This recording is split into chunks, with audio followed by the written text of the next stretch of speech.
was pretty much drinking from a fire hose. Staff has been living and working with this for a long time, and you work with it all year, and we glance at it, but we don't do this full time, and it was a whole lot of information to take in last night. So I think, Councilmember Ennis, one of the questions that you had was why, to basically understand the innovation fund, and so we need to talk about what general fund dollars move to the innovation fund and why we have that rather than leaving it where it is, if you would, City Manager. So as we've talked about, the innovation fund is where one-time sources of money goes. So every year at the end of a budget year, there is money that is not spent. And so rather than reallocate it to departments one time, we put it in the innovation fund. And there's really two reasons for that. One is when you do year-to-year performance measures and you compare budgets from one year to the next, when you have one-offs, it messes up the forecasting back. So if you take the anomalies out and you put them in a fund, then when you look at the cost of doing business and you look historically, it should either be flat or have a gradual flow, or you should be able to tell that this year, yes, we added X people. So we put all of the excess fund balance in the innovation fund to use for the one-time projects. Okay, so hang on. So an excess fund balance, let's take the general fund, for example. Yes, ma'am. And I don't know if it's in the charter or if it's our financial strategy or how we get financial awards, but there is a defined percentage that you have to have as reserve for the general fund. And you establish it as council. Okay. And you have done that. And so, and what is it for general fund? So I'm 25%. That's right. So I think what you're telling us is at the end of the day, the general fund, what we predicted it to be, and then we have the expenses against it, and we come up with everything that's left over is in reserve, and we have to have 25%. So if in a year, if we end up with 27%, then instead of leaving it as 27% in the general fund or reducing it and then peanut buttering it back across, you take that 2% worth of money and put it into the innovation fund so it becomes a catch-all. And then the ending balance of the general fund and other major funds like that, and there was comments that we have too many funds, but in the general fund, then at the end of the day, when you balance the books at the end of the fiscal year, it shows the reserve that we're supposed to have. Yes, ma'am. And if you look on the general fund summary page in the general fund, it will show you what the required fund balance is and anything over that. So an example would be, I know last year, because I know the numbers will change this year, but last year we were pretty consistent in saying that sales tax was 41% of the general fund. Well, then if at the end of the year, if the sales tax, because Tracy's predicting and forecasting what that'll be, but by the end of the year, we'll know exactly what that is. And if it's a little bit higher, then that would be yet one reason, or we don't spend as much as for whatever reasons, you could have excess, and that would give you excess above the reserve fund, and you're scooping up all those excesses into the innovation fund so that when you look at doing business, it's an apple to an apple year by year. That's because correct. A lot of these innovation things are very critical, but at the end of the day, if we didn't have money, it's the first things that we would just have to figure out how to live without. That is correct. Okay. So the only thing I really don't understand that y'all still didn't convince me of is why we have a fire department part-time person in the innovation fund and not in the general fund. The reason for that is that part-time firefighters are not, well, let me say this so that it's not as confusing as I'm about to make it. We have in the fire department a full-time chief, and we have 2 positions that we fund with part-time firefighters. Part-time firefighters means that they are full-time firefighters somewhere else, and we're their part-time job because they bring gear with them that we don't have to buy. or they have training we don't have to pay for. So they're like a contract service. They're not an employee of the city of Bastrop? They get paid, but they have to be certified. So we're not training them. So they could work for area fire departments. This is not unusual. Firemen work 24 hours on to get benefits, and then they make real money 48 hours off. And that's just one of the benefits of being a fire department. So we take the benefit of the area training and we supplement our daytime population when our volunteers are out of the community, and we do that with part-time staffing. And so right now, I believe we have, and let me get to the specific numbers.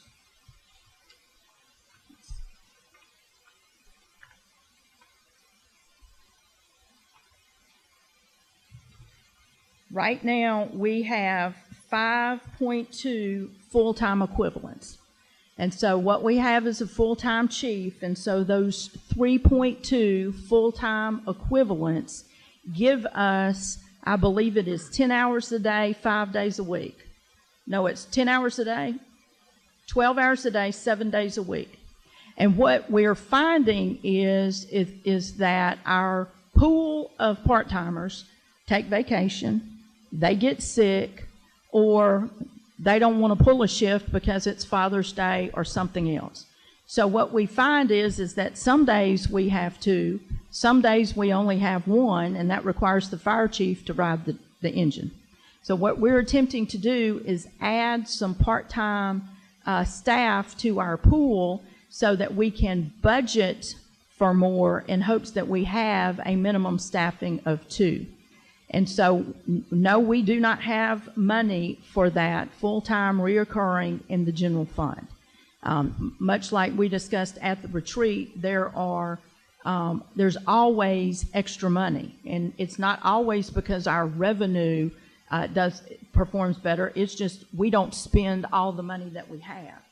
And so it helps us with the innovation funds to pool the money, and then, like you said, based on priority, we make a decision about what is funded based on how much money is in the innovation fund. So by adding the equivalent of a one full-time person, we get 2.3 full-time equivalents, which is a part-time pool, with hopes that we have 3 people riding the engine. Okay, so on the fire page, it says we have 1 fire chief and 4.2 firefighters, and then we're hoping that goes, the proposed would go up to 6.3. I understand that. That's not my question. But my question is, of this 4.2, are they any different than the ones that you're adding in the innovation fund? So just to be clear on the innovation fund, all of the staff is in the general fund. So what you see on the pages, on the fire pages, is where the staff resides. All we're doing in the innovation fund is basically saying we're supplementing with this innovation money, putting it back into the general fund to cover all that staff. And that is her question. Why are you taking it out only because to put it the in? Other thing you're doing is moving money so why are you moving money from the general fund into the innovation fund to then move it out of the innovation fund and back into the general fund to pay the firefighter? It seems like a lot of moving. Because we're using one-time funds to support those fire. If we didn't have the one-time funds, general fund wouldn't be able to afford to support that level of fire, and we wouldn't be able to approve. So but you have it this year because you've moved it into the innovation fund, so why wouldn't you leave it there and pay it out of the general fund, and then next year if you can't afford it, then you take that down? It is nothing more than an accounting measure. We can do that, but what ends up happening is your expense exceeds your revenue, and it's not reoccurring, so you're drawing down the fund balance. You can get to the same place 2 ways. We just choose to make sure that we fund it out of one-time money because we don't have reoccurring money to do it. You get to the same way from an accounting practice what you're talking about. Okay. We just choose to move one-time money for one-time purposes to the innovation fund and then fund what we can with it. And if we were to not have the money, we would cut that part-time pool down and we'd go back to what we could afford. So as far as I'm concerned, it is 6 of one, half dozen of another. that's right. But there may be a accounting reason, because their brains work completely different, of why they want to move it back and forth. We bring you a general fund that's balanced. So if you look at your general fund summary, your revenues equal your expenses. So we always bring you a balanced general fund budget. If we weren't bringing that innovation money in, then like she said, our expenses would exceed our revenue because you're using the excess fund balance to fund that position. But I'm saying if it's higher up, then it's just not in your reserve and you have less to move to innovation because you're covering the firefighter. Yes, ma'am, and some cities do that, and it's one way, half a dozen another. We just choose What'd you to say, move it out. Tracy? You're covering it with last year's money. Okay. All of your tax rates taken up in That's operation and reoccurring. maintenance or debt service. The extra money that we didn't spend is what's paying for the firefighters. And we makes do any that sense. because there's always extra money. All of I that. wouldn't do that with the full-time somebody that relies on it. But given the way the pool works, we have a pool of committed part-time. Gotcha. But it is not always the same guys. One guy It's may not only like you're work. scheduling somebody Monday, Wednesday, Friday, and it's always the same person. Because if they don't come in, they don't come in. So you may not even spend this money in the innovation fund. Is the reality Thank of it. you. Yes, ma'am. Okay. Councilmember Ennis, you were the one that was asking about staff and innovation. Has that cleared things up for you? Works for me. Okay. Because it is confusing, and y'all don't touch it or see it very often. So I want y'all to have a comfort level, because there's a lot of reasons for it. But just as the mayor said, I've worked in cities where the manager was comfortable doing what was suggested, and it's just it keeps it clean so that people aren't confused about what is or isn't. Are there any other questions on the Innovation Fund? I know Councilmember Ennis had some questions about how the fund balanced, and so Tracy has printed off an accounting of that in an effort to explain to Councilmember Ennis how the fund works. We are going to anticipate at the conclusion, or, well, let me say it this way. At the beginning, well... Can I make it simple for you? Yeah. Last night when I was looking at it, we saw revenues of a certain amount, and then we saw expenditures, say revenues of $763,000 and expenditures of $2 million, and I was going, okay, where are we getting the other money? Because it wasn't reflected on our chart. Now this has been done, I understand it, because it's the timing of the transfers. So, Well, and it's also because last year we had a budget of 1.5 and we only spent 637.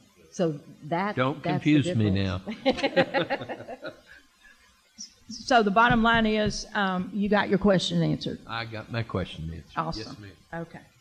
Thank you, Tracy. Except you asked me one other question, and that was the $300,000 you said was a loan, and that would be a correction on this. Were there any other loans? We did one loan last year for the Tyler technology, which was how we purchased the RMS CAD system and the municipal court system for police and municipal court. And this year we made a payment of $42,000 back. This year we did a loan for the remodel, and we just have a pool of money set aside because we don't have an estimate yet. We think this is a good number.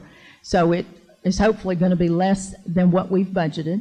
So if it isn't $300,000, it only ends up being $200,000, then we're only going to borrow $200,000 from BP&L, and we will make a principal and interest payment based on what the market rate is for a tax-exempt bond. So we went out to the market, and I think it's a little bit like a 3.5%. So we calculated the loan based on what we would do in the market, because BP&L is sitting on cash and they ought to earn interest on it. And so we will finance that back over. If we borrow the whole $300,000, then our loan payment's about $65,500 every year, and next year we will make that payment back to BP&L so that they're made whole. But on the loan for the RMS, that shows up as a loan. I guess on this proposed expenditure, it's the loan and then the projected balance and then the loan payment for that year. Is that you'll carry it forward that way once you start making the loan amounts? I'm just asking because they're both loans and one's showing the payment and one's showing the total loan amount in the same column. Well, we'll clean that up. So the total loan amount shows up because we have to write the check for it. So they're physically giving the innovation the money because we have to pay the vendor. Next year, the $65,000 shows up because we have to start paying them back. BPNL. That's right. The RMS money doesn't show up because we spent it last year, if that makes sense. Okay, Councilmember Jones, Peterson, Rogers, everybody okay on Innovation Fund? Okay. Any other questions from last night before we start new and improved? Yes, Councilmember Rogers. And I have a question in the BPNL account, and it's more of a procedure question, and again, I'm new, so you can enlighten me in the procedure. On all the community support funding, or you broke it down on how you broke down to all the different ones. My question is that during a council meeting, we sat down and they presented all these different ones to us, but then it was just decided in the budget. So I'm just curious, why did we sit through the presentations if it's all divided for us? All this is a recommendation, ma'am. If you want to do something different, that's what happens. And so the charter requires me to bring you a budget that is balanced. But all it is a recommendation. So when I gave it to you last night, it becomes your budget. So if you want to do more, all you've got to do is tell us, and we will do it. If you don't want to fund what's funded, then you tell us and we'll cut it. Oh, I was just so curious all about the this procedure. is just a recommendation, which is what you pay us to do. All right, I just was curious. And Councilmember Rogers, the reason that we currently, from a process standpoint, the reason we hear the community support people is if we didn't hear them and they only submitted the stuff to Linda and then she made a recommendation, we'd have no basis to be like, that seems reasonable or I wouldn't do that one. So that's why we sit through them. Okay. Yeah. So at that one, it's a great time with Councilmember Rogers bringing that up. Does anybody on council have any adjustments that they want to make to community support? It is $104,800 as it stands proposed. I think it was well thought out. Any changes? Councilmember Peterson, you okay with it?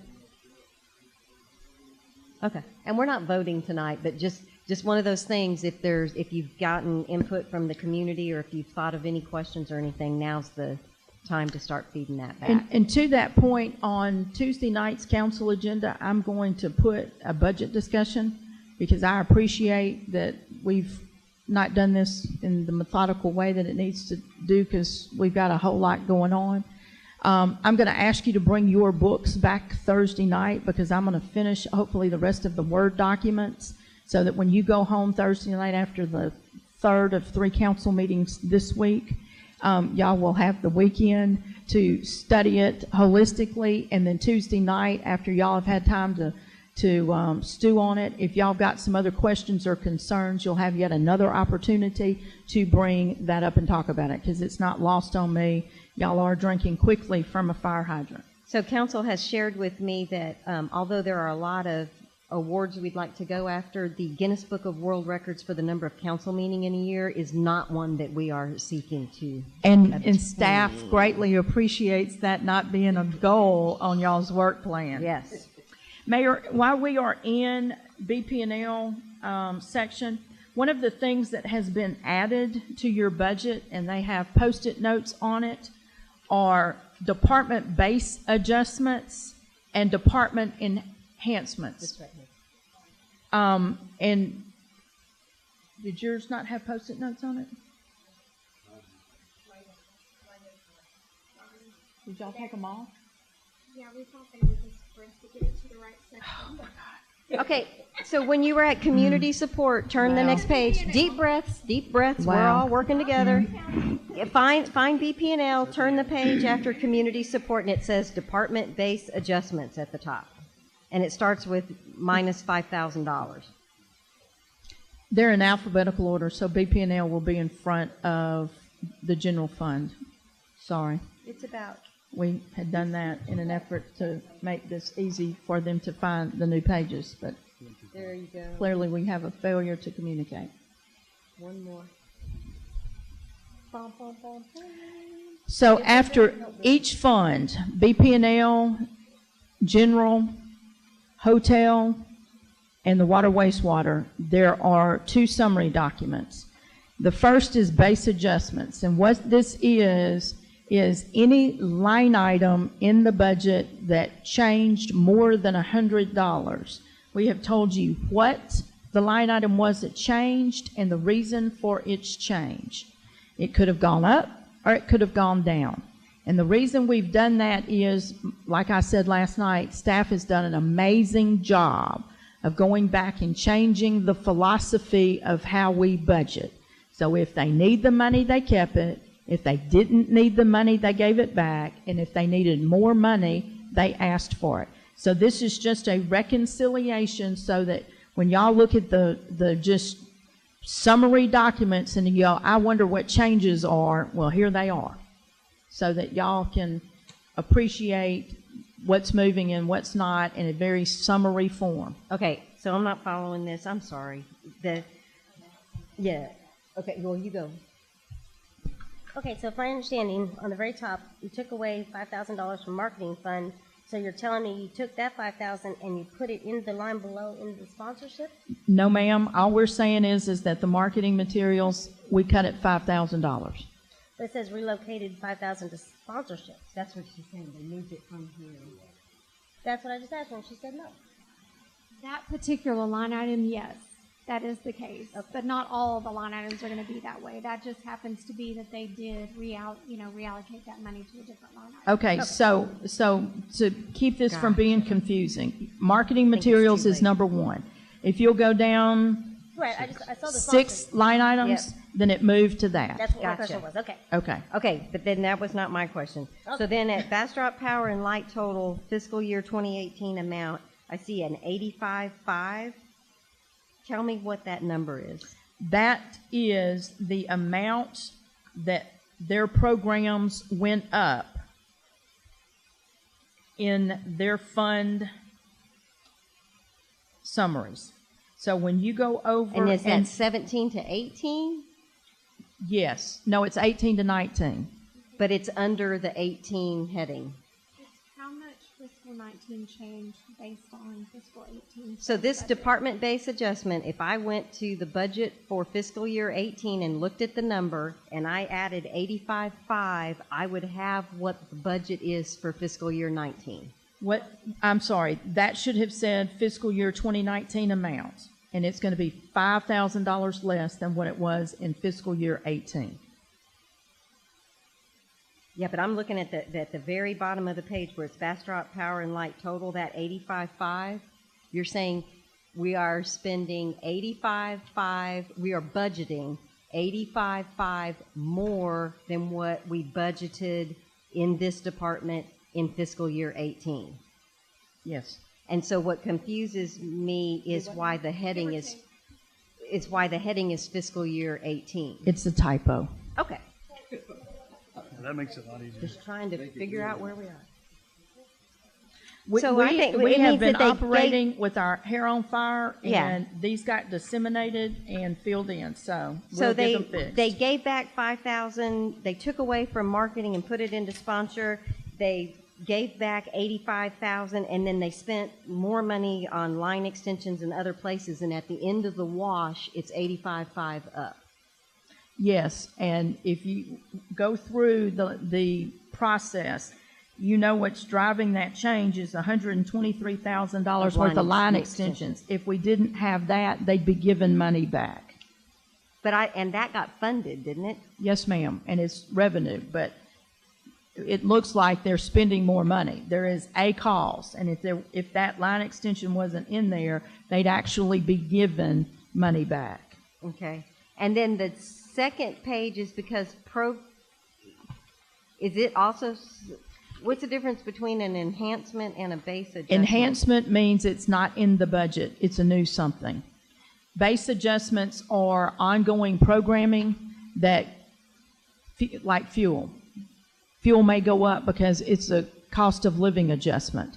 So base amounts are things that are funded in the budget routinely. So it's not a new program. It's just, and it's proving to not necessarily be what I had hoped, just intended to be a summary of what changed in the budget. Well, you can just scan it, and if there's anything that is a red flag to you, why are we doing that? Well, you don't have to dig for it. We're not going to make you add up and subtract. We're just going to be honest and open up front. Here are all the changes in that budget. Enhancements are things that have not happened before. So in this case, we're transferring out to special projects $274,625, projects that weren't there, most of which is likely to be, I think, the skate park, which is something that wasn't funded, and the other $15,000 I'll have to think about. But so is it $274,000 or is it $274,000 more than what was transferred out last year?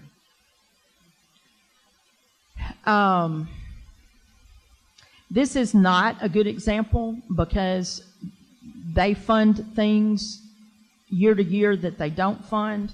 So I can't decide on the explanation. Yeah, Cheryl did this one. I think that the 274 is actually the difference between what was 18 and this is an additional in 19 over what was in the 18 budget.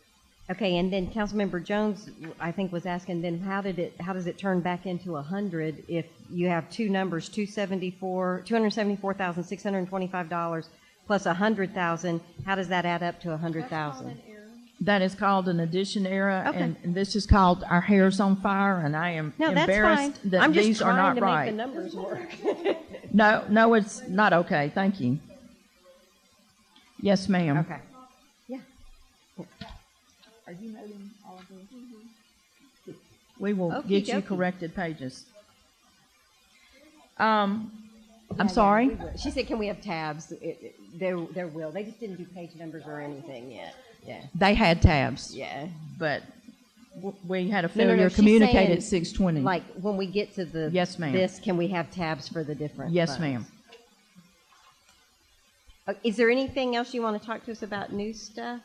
Not that we didn't cover yesterday. We went over BP&L, and so all of the items that are new are outlined in the written explanations at the beginning. So we talked about community support, we talked about the system improvements, we talked about line extensions, and then the transfer out on the special projects, which were the Christmas lights, the transfer to the Innovation Fund for the skate park, codes, the fiscal impact model. We talked about the Patriotic Festival, Bastrop Homecoming, Juneteenth, and the community partnerships. And those are in behind the fund summary and the expenditure summary of BP&L. Right back where you were in the BP&L section.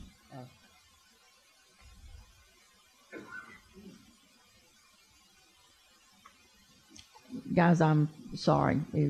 We are introducing something new. We don't have enough time, and P&L, she's telling us something. Yeah, they are in alphabetical order. If you're in the general fund, it would be before the general with the B before G. And so right where you are is the written commentary that we've explained the fund. So that will offer you an explanation on what is included in the fund. Okay, so since it says here that there'll be $683,000 transferred out, that kind of confirms that the 274 must be in addition. I got these this year. afternoon at 4:30. My apologies. I will go back tomorrow personally, and I will reconcile these. And when you bring your book on Thursday, they will be correct. No, that's okay. I'm just saying it must that must be the difference, and that's what y'all were thinking that it was. So that's okay. Any other questions on BP&L, Council?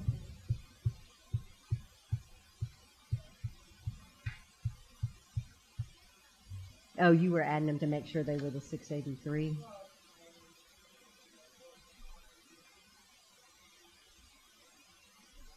Well, and the 683 may go up because the Christmas lights went up, because we did that last Tuesday, right? It's listed here as 125, so I'm assuming it may not be in the 683.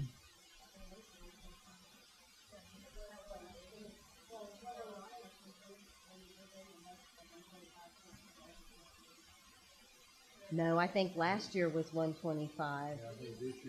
This year was, yeah, it was 136.9.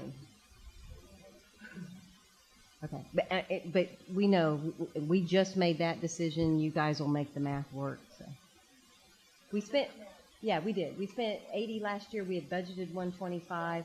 They were going to add some stuff, and then we were adding more things, and so we added 10% to the amount that they had brought to us. Trey doesn't think that it will take the 125, but I don't want him to get out there and not have the money when y'all are adding things. So if we don't need it, we won't spend it.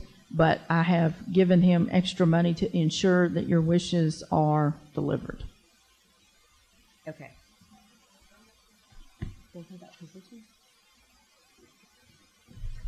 So the other, that I got a couple of questions, and I have a couple of questions, but I think you answered one of them, was on the service organizations require people to provide service.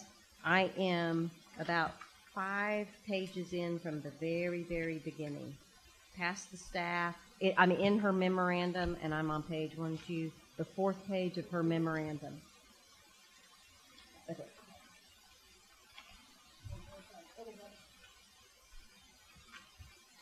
Well, it's this. I was using her memorandum. Everybody there?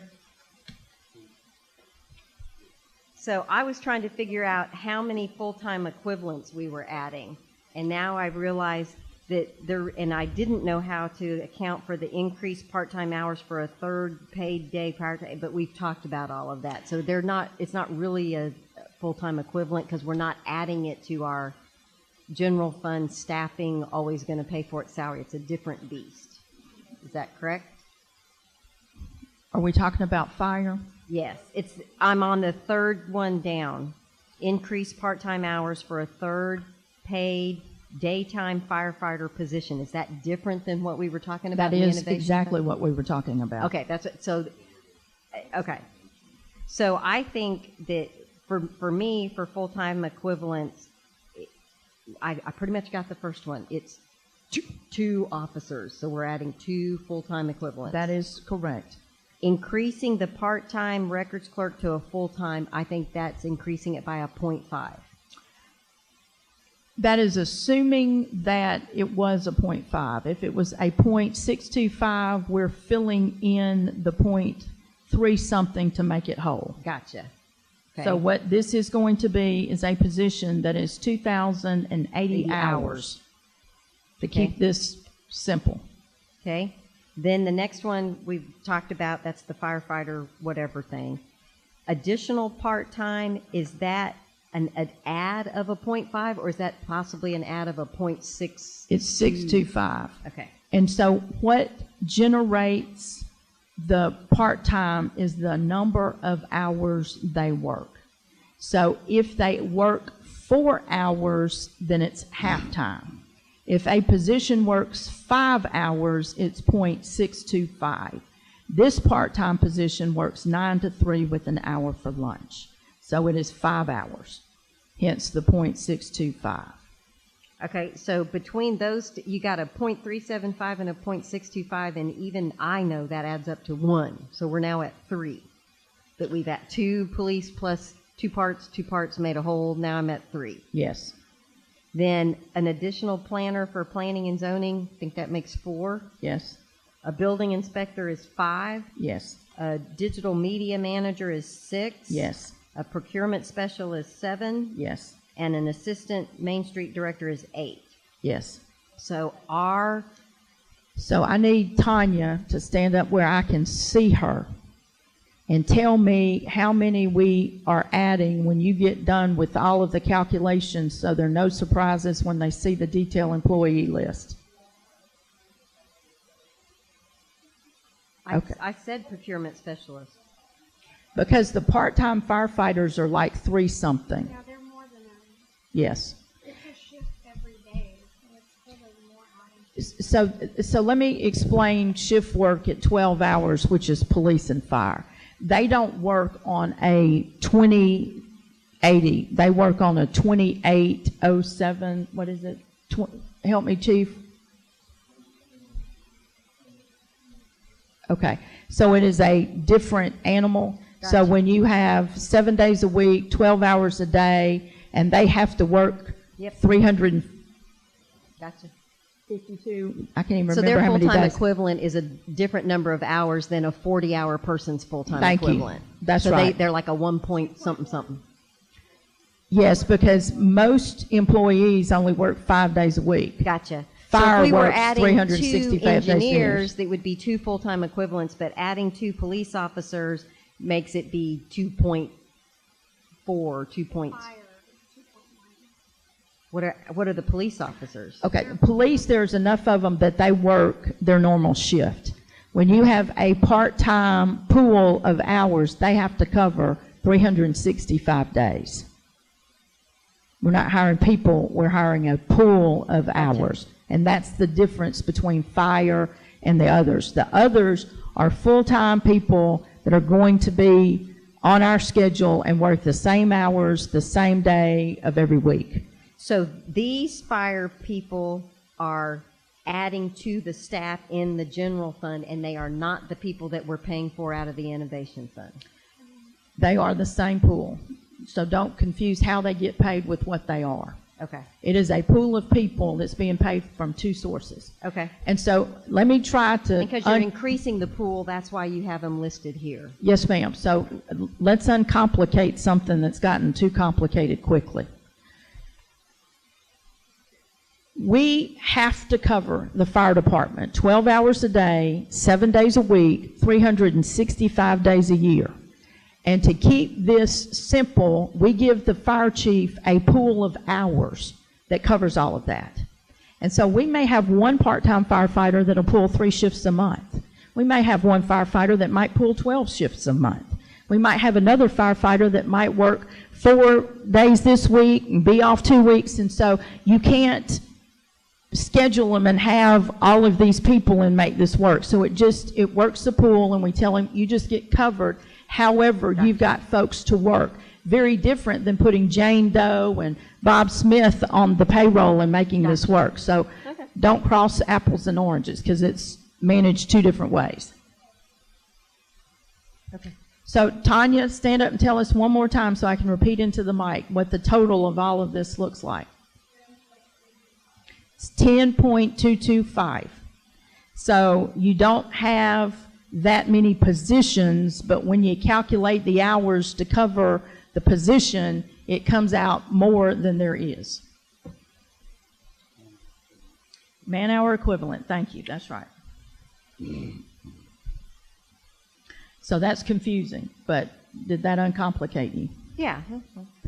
So out of that 10.225, how many of those are police officers and firefighters? There's 2 FTEs on your police officers. How many FTEs are in the paid daytime firefighter position? 2.1. 2.1. 2.1. Thank you.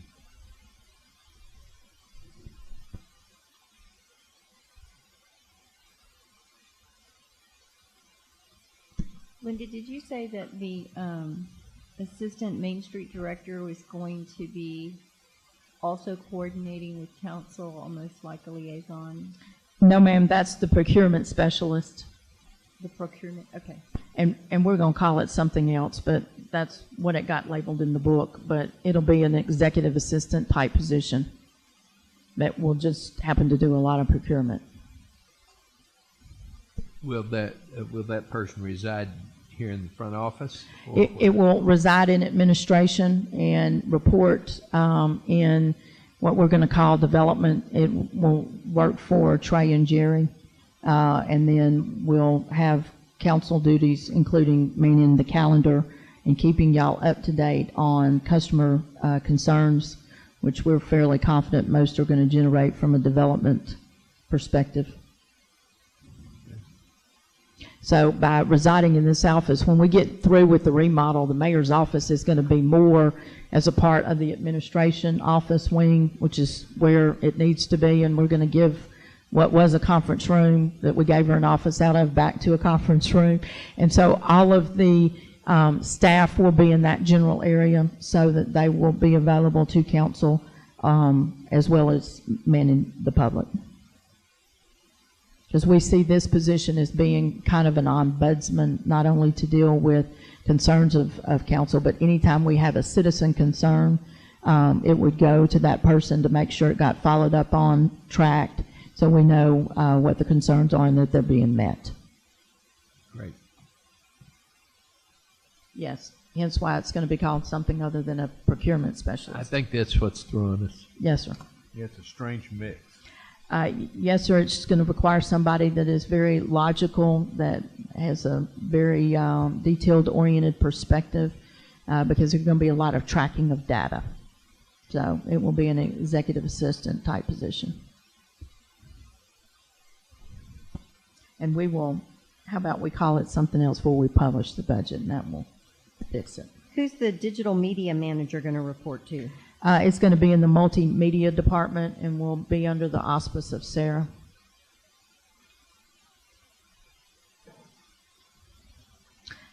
Council had indicated, as y'all will remember, one of your goals is to enhance communication in the community, and you wanted somebody that could manage the digital media.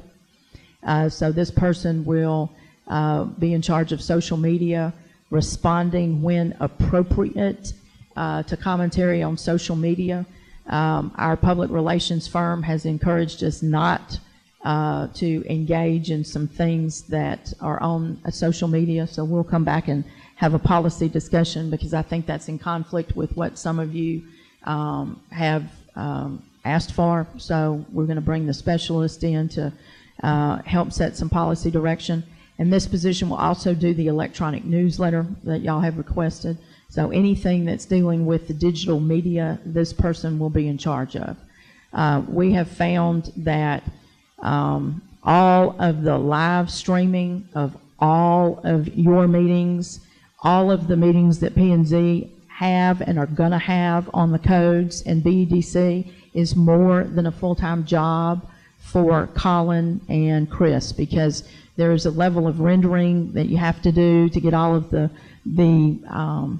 nameplates and things like that on it. So a meeting that lasts 5 or 6 hours is a day's long worth of work for Colin. And if he's got 2 or 3 of those in a week, that's pretty much all Colin does. And then after hours, he does the rest of it. So this will augment our ability to be more timely with our story, which is exactly what y'all had asked for. Okay, and I think, and you've addressed it with saying that really the procurement specialist is going to have a slightly different name, because it seemed like if the digital media manager was the one that was going to be dealing with posts on Facebook and what was going on, and they were the have the IT skills and stuff, that they might be the better folks to be dealing with the calendar and council, because I have no interest in having this conversation consistently with you day in and day out. They're going to be sitting in my office area so we can get that right. And I need the social media person to be focused on social media. When we have situations that are generating a lot of interest, we need somebody that can focus on it, and that's their job. And that was part of what y'all indicated to us that you wanted. So we have debated this from an operational expectation standpoint to meet the needs that you have. If this doesn't work, we will change it. What I need from y'all from a policy perspective are positions. If that's what you want us to do, then give me the positions and we'll make the operational choices to make sure your expectations are met. Well, from the conversations in council, if you have any comments now, I would appreciate you adding them. But I guess from a policy standpoint, what I think we need to be is abundantly clear about what our expectations are. And then I don't care if you call them man's best friend or what, a procurement specialist or anything else, as long as the expectations are met. So not trying to get into those weeds, but trying to be respectful of things like we call you, we don't call down into your staff. So if this person is working down into staff, then how do we get through that? And are they put in an awkward position? That's why I think we're just trying to be clear about what our expectations are. They will be hired with a full understanding of their expectations. And so I'm sure procurement specialist got labeled here, and my apologies for that. It will be changed when you get this page next time to something more appropriate. But the truth of the matter is if they can handle the procurement responsibilities, they'll be able to build a calendar. They'll be able to track citizen responses. They will be able to provide that level of detail, because the significant portion of their job description is ensuring that whatever we do, we meet state law. So in order to do that, they have to be detailed oriented. They have to be able to dot the I's, cross the T's, track the documents, and know that it's right.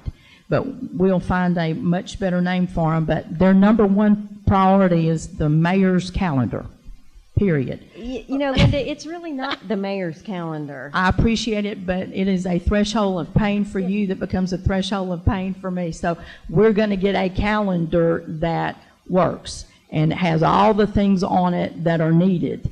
And then they're going to be responsible for citizen concerns so that we can make sure that they are tracked appropriately and that y'all are made aware when there are issues of not only that there's an issue, but our response to that issue. So if you get called, then you are prepared to say, yes, ma'am, we already know you've got an issue, staff's on top of it, and here's exactly what is going to happen. And we'll continue to keep you up to date with that.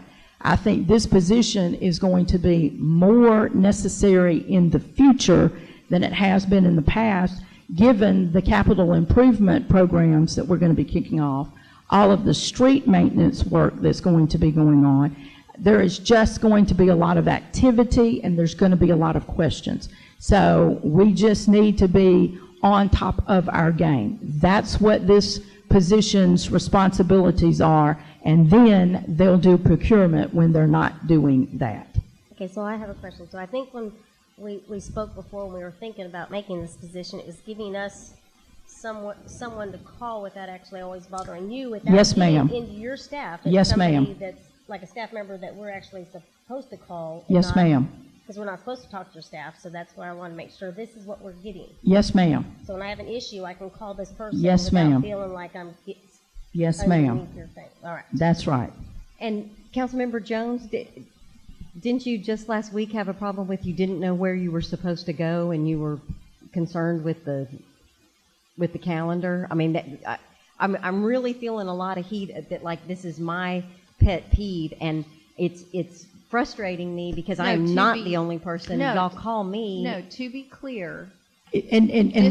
And I appreciate it's all of y'all, but because you outnumber all of the activities, probably 6 to 1 that everybody goes to, it impacts you more than anybody else, and we need it to be correct. Right. So this person, y'all will be authorized to call. This person will not be confused that you are authorized to call, and they are to fix what you're calling about. And if they need my assistance to get it fixed, they will tell me. If it seems an odd request, they'll come talk to me about it. But yes, ma'am, y'all will be able to call this person and get concierge service. That is their number one priority. Just to be a bit clear and historical, this is something the council asked for before you ever came on to the council, before you ever came on to the council, before Lyle ever came on the council. So I'm really happy, but it's taken a long time to get it all unwoven, but so yeah, to be clear, this is for the whole council, and I really appreciate it, and you can call them whatever you want, as long as we get things. Just I thought it was just me that was confused on the calendar. I've got a quick question. Since it will be under Trey's department, or under Trey's supervision, does that cause a problem with them coming to you directly, or do they go to Trey and then Trey to you? The good thing about them working for me is they'll come to all of the public meetings, or all the meetings that I go to as well. So there's tons of capital improvement meetings, with different engineers. So they'll be up to date on everything that's going on. So when you do get a complaint, they should be able to give you an answer about the project. The chain of command doesn't matter. If it's a council thing, they're going to come to me. But when we dissected this, because the worst thing we can do is give Trey an assistant and then give you an assistant that has to be tied to Trey's assistant, because 98% of all the calls and complaints you get are Trey's. And so we're fairly confident, based on the history of what generates concerns, most of them is in the areas of responsibility that is Trey's, because he's out doing things that cause consternation with the public. So it makes sense to leverage that resource to do the job, already know what the job is, so that they don't have to do it and then train somebody else to do it. And that's part of the problem that we have right now with the calendar, is it resides in my office, but everybody else is involved in it but my staff. And so it never stays up to date the way it needs to be. Most of the work that gets generated that will cause y'all conflict is going to be generated under his domain. So that person, by design, is going to be a central point of information. So most of what you call about, they ought to be able to answer on the telephone. That's the goal. If it is that one-off odd request that you were in town and somebody asked you about something and you need something, then they will figure out the answer and vet it through either Trey or I, so we can make sure what you're being told is indeed correct. Because what we find sometimes is what we believe is the story is only part of the story. So we need to get that fixed. I think the concern you're hearing from us is that that maybe the ombudsman aspect of this job would get lost in procurement. But I think you've already answered that for us, and it makes sense. So I can be on clear and on record. If this job takes more time than they've got time to do procurement, they won't be doing procurement. So we will call it something else. Gotcha. You know, I really don't want us to get lost in some of the weeds on this, but from my perspective, this position that we've been talking about is, in all deference to the mayor, who's now going on probably 240 events that she attends, and it's extraordinarily important, and it is important that we have a mayor that's that active in there, but it's part of being responsible and responsive to our citizens that I'm most concerned with, to ensure that we're meeting what they want to the greatest extent that we can. So I don't want anything to get lost. That being said, having a procurement officer in a city of this size is probably extraordinarily important. But sometimes those positions don't mix, and I just want us to be careful over this next year, and that we don't denigrate either one of the positions by concentrating sometime here and sometime there. Both of them are equally important. Both of them have to be given the appropriate amount of time and attention. I have some concerns of having somebody reporting to two masters. So I'd like to have some clarity on who they're reporting to, either to the Director of Public Works or to the Director of Engineering. I mean, I think that's important, at least for that person to be able to recognize not only they have to answer to the mayor and to us on questions that we may have, but they're answering to two masters to provide, or two superiors to provide them guidance on what they need to do. So I just want to make sure that the public is not lost in that mix, that interpretation. So So that is an operational concern, but they are going to report to Trey. They're going to work with Jerry and Trey because they are sharing capital improvement project processes, because there's too much for one person to do. So the capital improvement project is going to be split between Jerry and Trey. And that one person is going to manage contract compliance, and it's going to manage the submittals and the spreadsheets, so we don't get out of whack with money and nobody knows about it. So that's why there's going to be two masters. But they can pick one, they can work for me. But that's an operational something we will get worked out. Won't be a problem. I can fix that quickly. but they will know what their responsibilities are first and foremost.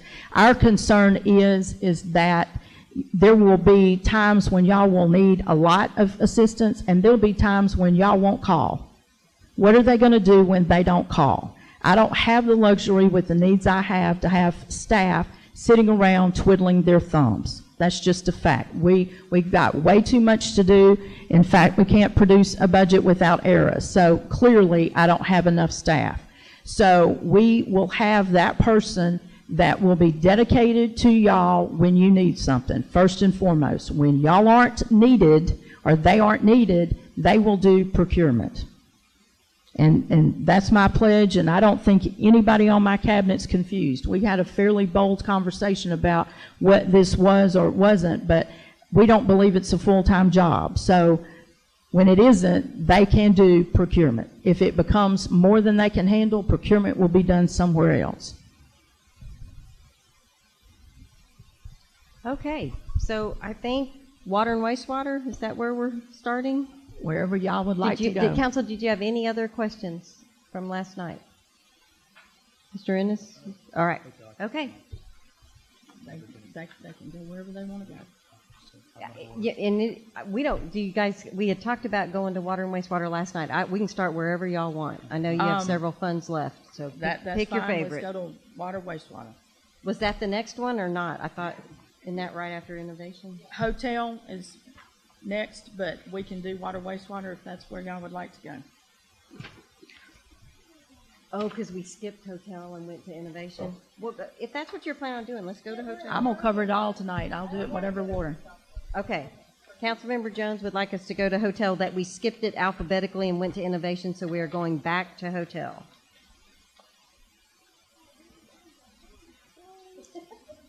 That's right after.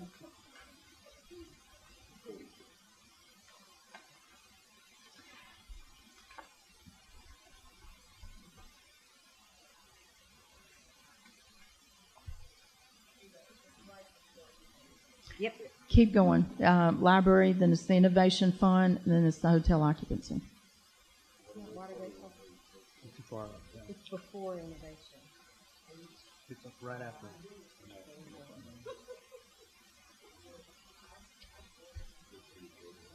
Yeah, that's what I did. I put in some tabs. In the hotel occupancy, just by way of how we come by our revenue, there's a rate set of 13.5% in the city of Bastrop. And so of the tax collected, 6% goes to the state, 7% comes to the city, and 5.5% goes to the county if it's in the city's ETJ. So hotel occupancy tax was budgeted at $2,875,000 in fiscal year 2018. However, we don't believe that that's actually going to be what's collected. So we are projecting that it will be more like $2,736,000, which is 4.8% less, or about $139,000 less than projected. So we are anticipating that we will maintain that revenue as flat. It is possible that once Visit Bastrop gets a new director, the branding campaign is done, and they do a much more targeted marketing approach, that some of the hotel occupancy could go up.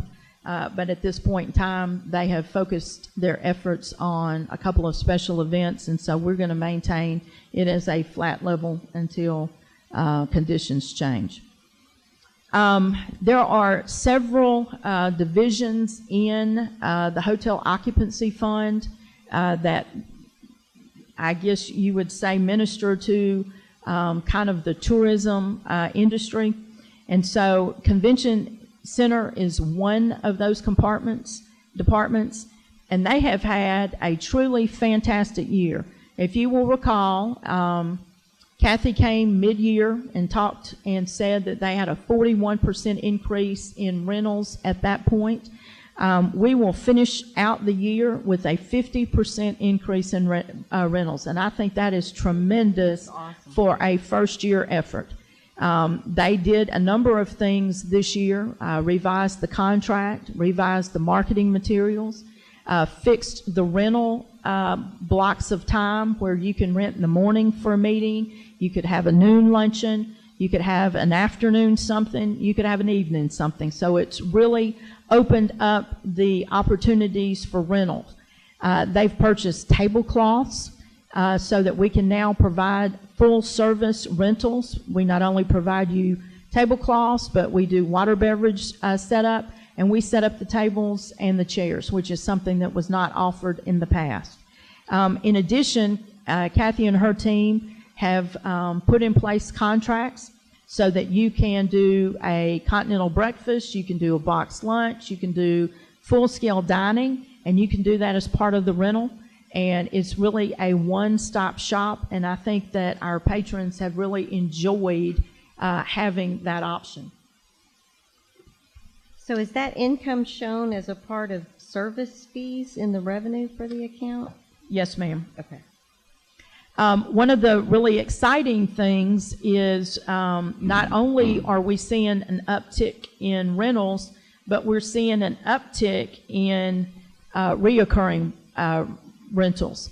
Kathy and Victoria do a great job of asking for the business and booking it before they get finished with the business that they're conducting. And so we've had a couple of conventions that, while they're in progress, have already booked next year or the year after. So we actually have events on the calendar all the way to fiscal year 2020. So that's very exciting. So it's not just a one-year uptick, it's the Civic Center is now beginning to perform at an appropriate level. One of the things that we've also seen is an increase in revenue. With all things, and I mentioned this last night, we have to do a better job of tracking our data. And right now, we don't charge for city-related events, nor do we charge for rentals that benefit 501c3s. An example of that is October is Domestic Violence Month, and we donate space at the convention center to Family Crisis so that they can host a program and educate teenagers and school children on domestic violence and bullying. So we see that as a way that we can participate and contribute and offer community support without actually having to write a check. We have a facility, and that's something we make available to them. We don't want to penalize the convention center and their revenue matrix because I choose to support a nonprofit and penalize them. So they track all of the in-kind donations. So we physically got $153,000 in real money. We had in-kind rentals of just under $40,000. So when you add the two together, her bookings totaled $193,000 worth of revenue, because I want her to get credit for the use of the facility, whether she actually gets paid for it or not, because that is an asset that we provide to the community when appropriate. So just wanted to brag on the convention center and the great work that they're doing. We talked last night about the need for an assistant Main Street director. If you will recall, this year was the creation of the Hospitality and Downtown Department. And the reason for that was we really needed to consolidate all of our activities that could enhance the focus on the economic stability that tourism brings, the authentic Bastrop feel that Main Street brings, which is part of what people come to Bastrop for. And so hospitality in downtown includes Main Street, the convention center, multimedia, and special events. So as a result of this, Sarah now has more direct reports and is really not only the the director of the department, but she's the cheerleader for the department. She's the cheerleader for the community. She is the strategic vision. She is the glue that makes all of this work.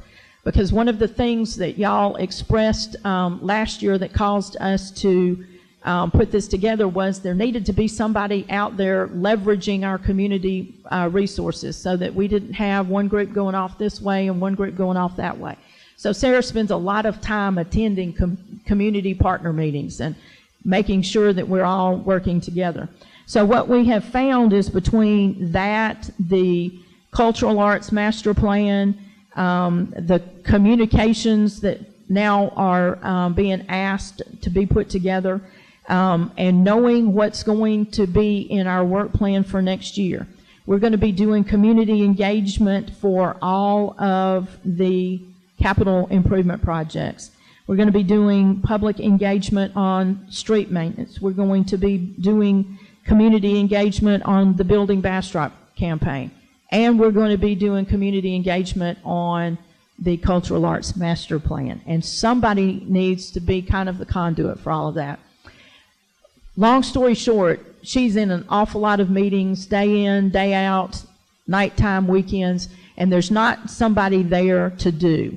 And so the assistant Main Street position is critically important to continue our efforts to enhance downtown.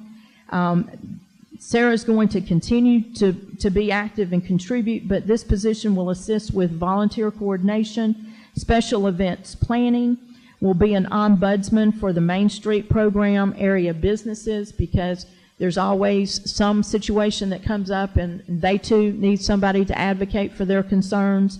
All of the training programs that are offered through our Main Street, as well as updating communications on downtowntx.org.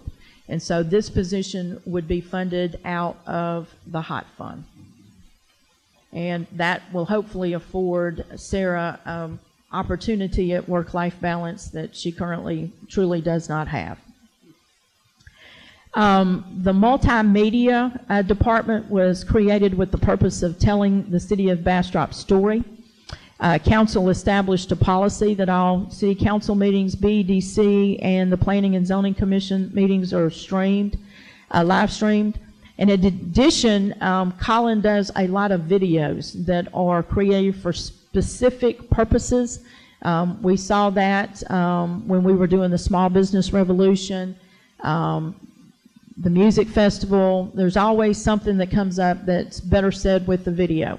So that's really his strong suit, and he also steps up and provides public information support when Sarah's not available. But y'all have continued to place significant emphasis on communicating the city's message. We've talked about this position this evening again, and that is the digital media manager. And so that position will report in multimedia, and hopefully what we'll begin to have is some redundancy. Because right now, if Colin's gone, there is Chris, but if Chris has a class, he's also a college student, who's going to step up? So we hope that this adds to our communication capacity as well as provides some redundancy that is desperately needed. Any questions on the multimedia, Main Street, or convention center aspects before I move to special events?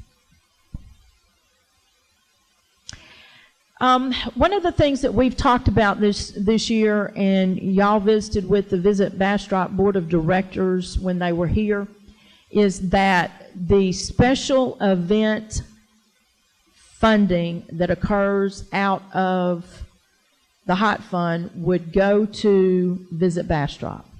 And the reason for that is that that's their wheelhouse. They are set up to evaluate what is going to be the economic impact for that. And they're also set up to address those on an ongoing basis, whereas we do one call and we appropriate the money one time. There are some what we call community assets that are non-special event related, and currently we fund two. And that is the Bastrop County Historical Society Visitor Center and Museum and the Bastrop Opera House. Last year, we restructured how we funded the money, and it was based on individual capacity. And Tracy and Sarah met with both entities, put together a contract that was specific to their wheelhouse and what they could deliver to support tourism, i.e. heads and beds. And they have met with them on a quarterly basis, and we are pleased to say that both entities met their contractual obligations, provided the necessary documentation, and so they are eligible for funding in fiscal year 2019 because they did what they said they were going to do and can document it. So the Historical Society, the Visitor Center provided Visitor Center facility amenities, including brochures and maps, goodie bag services. They trained volunteers on tourism. One of the things that I really appreciate about Kay is that she counts on volunteers to man the Visitor Center. And there's nothing worse than somebody coming in and asking a question about an amenity and then say, have you been there? And the volunteer go, well, no. So Kay is taking and creating training opportunities for all of her volunteers to go out and experience Bastrop and Bastrop County. So when we have visitors that come in and say, have you done that? They can say, yes, we have. And let me tell you about it. It's a great experience. And you need to do this and you need to do that. So they've started that. And I think that's really a wonderful thing. They also remain open during downtown special events. They work with Bastrop County and Visit Bastrop to create programming so that when they have an event that comes in, like during one of our events, they put together walking tours of downtown, and they had something to advertise when that event came to town. So they work with them to make sure that we have appropriate programming. They've increased their social media and provided volunteer coordination. So they've done, again, everything we asked them. May I ask you a question really quick? Sure. So when they're open during special events, is that a place where people can use the restroom? That is the reason Okay. for them to be there. Yes, Okay, ma'am. just wanted to point that out because that was something that everybody wanted, and so there you have it. You've done it. That's right. They sure have. And so, again, they have fulfilled their contract, and this is not the way this normally works. So put a star by this because this is not the way this normally works.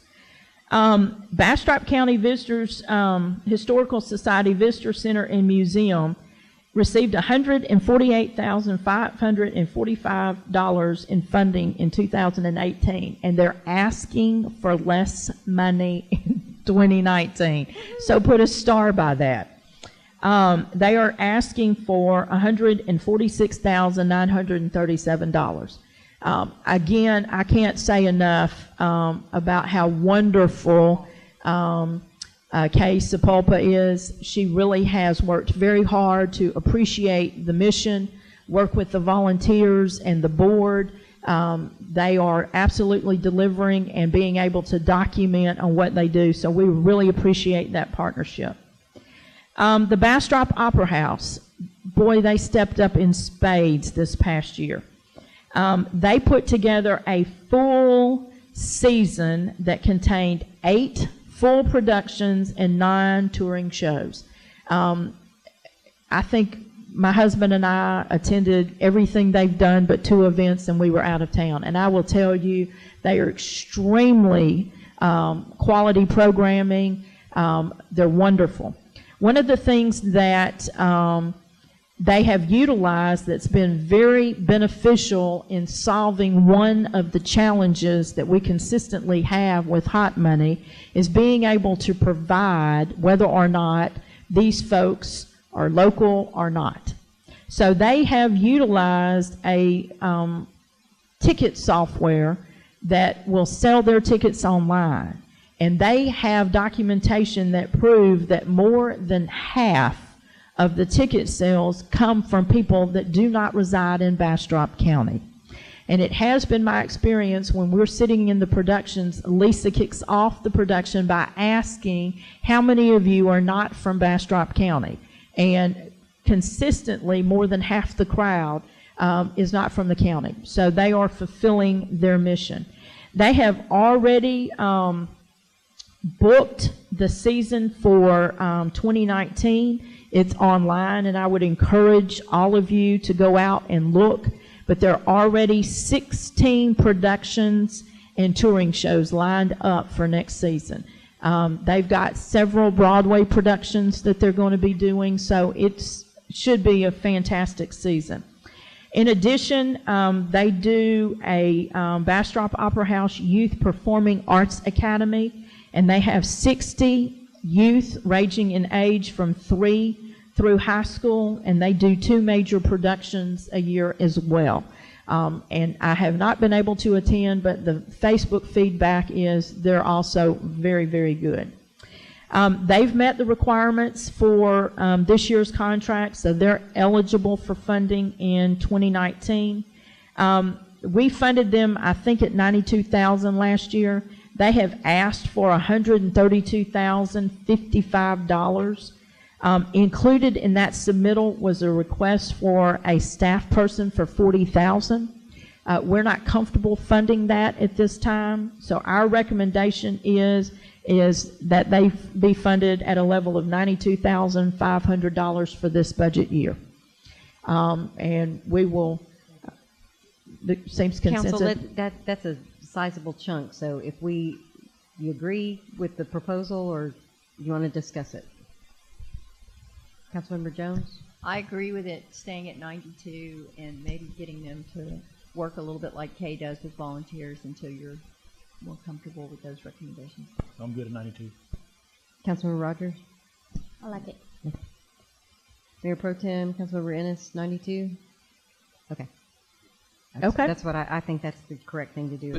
Without more information about the need for the staff position and more background on it. We have it, and we can certainly email it to you and let you look at it. Okay. Sarah's in the background saying that the Bastrop Opera House will be on the council agenda to present their final report, but we will email you the documentation in advance of that so that y'all can take advantage of that. I think to add to our reason is this last season was really the first year that they have put together that full season, and so we need to get some consistency in the application of that programming and have kind of some historical perspective. So it's not to say that we wouldn't be interested, but we need several years of, to your point, doing all you can do before we fund a staff person. The next item we alluded to last night is an item in the fiscal year 2019 work plan. And I indicated to you that we were spending considerable staff capacity on special events. And next year, Sarah O'Brien and Chief Ockgilt are going to work together with the team to put together a revised ordinance for your consideration, a revised fee schedule for your consideration, and then we're going to ask for some policy direction on what you think are events we need to continue, the ones that need to start being sustainable, and the ones that perhaps could go away. And it is just a byproduct of bandwidth. And I think when you hear my presentation, you will appreciate the significance of that. The City of Bastrop will coordinate approximately 50 permitted and non-permitted special events in 2018, not including First Friday events that require Public Works to clean Main Street and get it ready for it to be on display. So we do about 9 First Fridays. There are reasons that some don't happen, but so you could say 60 events annually. And so the administration of these events requires significant man hours, on the part of Public Works, which is streets, parks, water, and wastewater.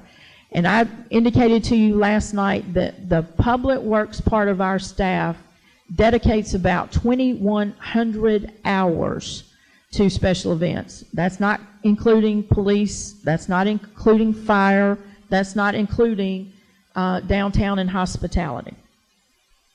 So since December, staff has tracked hours for police, parks, fire, and hospitality in downtown for 9 permitted events.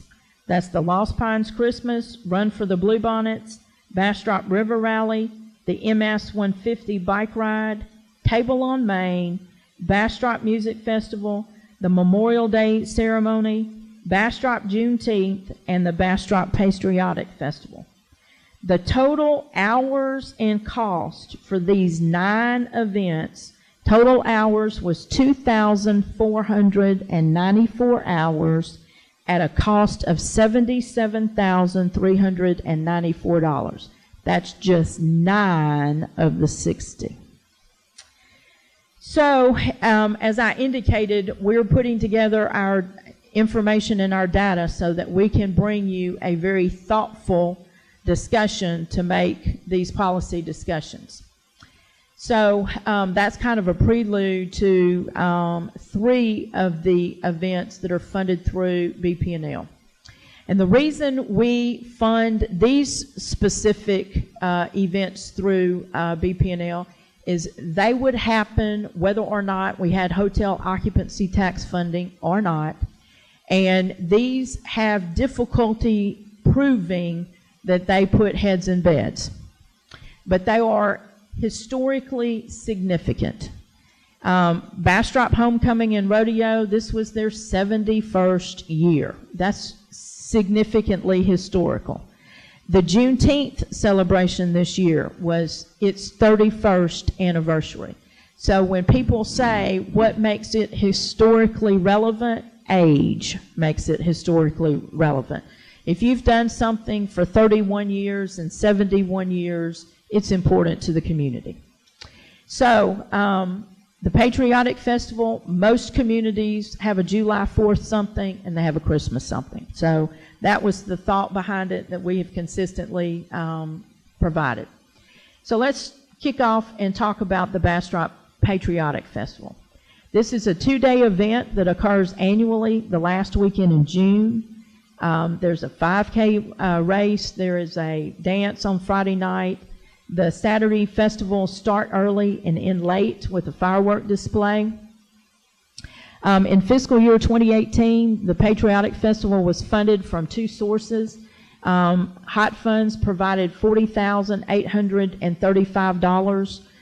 That was intended to garner the tourists that came to the community. And then BPNL funded $22,700, and that's the fireworks, the local things that are important that we support, like the pet parade and those kind of things that are how we as a community have defined July 4th. The total of those 2 funding sources is $63,535. In addition, we track the hours and cost associated with this event. We provided 488.25 hours between police, parks, fire, and hospitality in downtown in in-kind services. So when you add the $17,072 to the $63,535, it makes the total support for this event $80,607. It is our largest monetary event. This afternoon, we received the post analysis or post-event analysis for this festival, and it's reported that there were 8,000 in attendance and only 12 documented hotel rooms. The next, by comparison, Support for Lost Pine Christmas, which includes the Wassail Fest, the lighting ceremony, snow day, parade, and New Year's Eve pub crawl, which starts at Thanksgiving and ends at New Year's Eve and provides us with a robust Christmas season, only cost $50,000. And we have a lot more visitors and volunteers that come through. So given the amount of support provided by city resources, whether given by the city or from Visit Bastrop, staff would recommend that a condition of this year's city support be that the event be scaled back.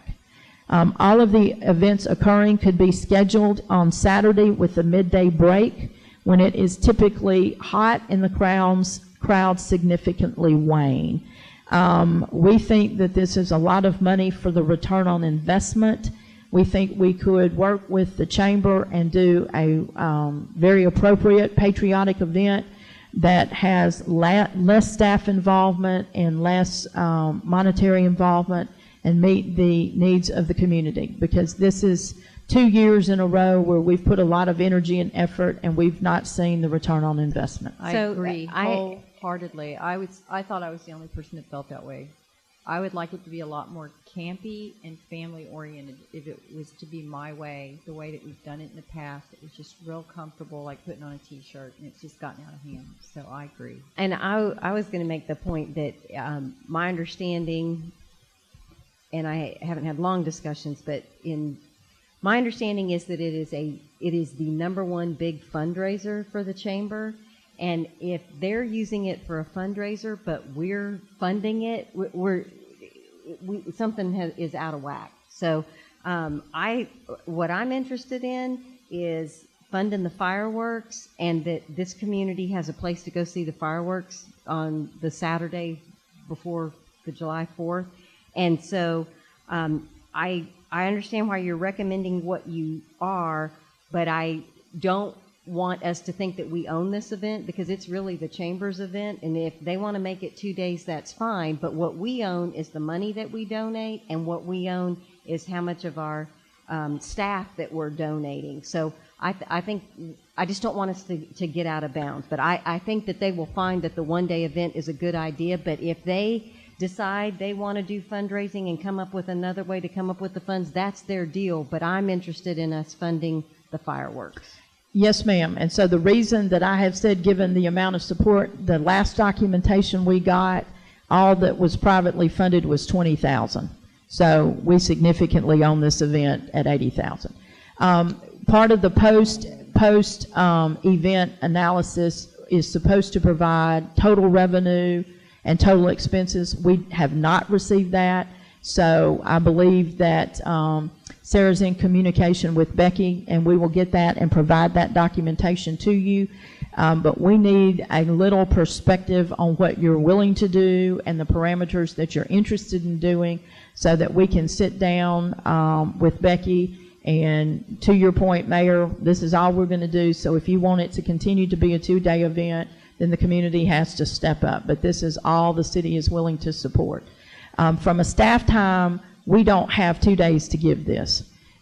With all of the commitments that are coming at us this next year, we have to be very thoughtful and very deliberative of where we go. And those staff hours start in advance, because we will stop and go pick up something somewhere on this day, and it's 2 or 3 hours, and then tomorrow we've got to run another errand. And so it's not over a 3-day period, it's over a culmination of weeks that's starting and stopping. Okay, but I think we need to be consistent, because we had said that we were going to give this to Visit Bastrop, and I don't think it's fair to give it to Visit Bastrop and then change the parameters about it. So I would be perfectly fine for council to keep it, and for us to say, this is what we're funding, particularly if it's fireworks and it's coming out of BPNL, there's not a reason for Visit Bastrop to be involved in that. And then if the chamber, then it's between the chamber and Visit Bastrop. If Visit Bastrop chooses to use a portion of their contract to meet their scope of services, and they think they can do that with the chamber,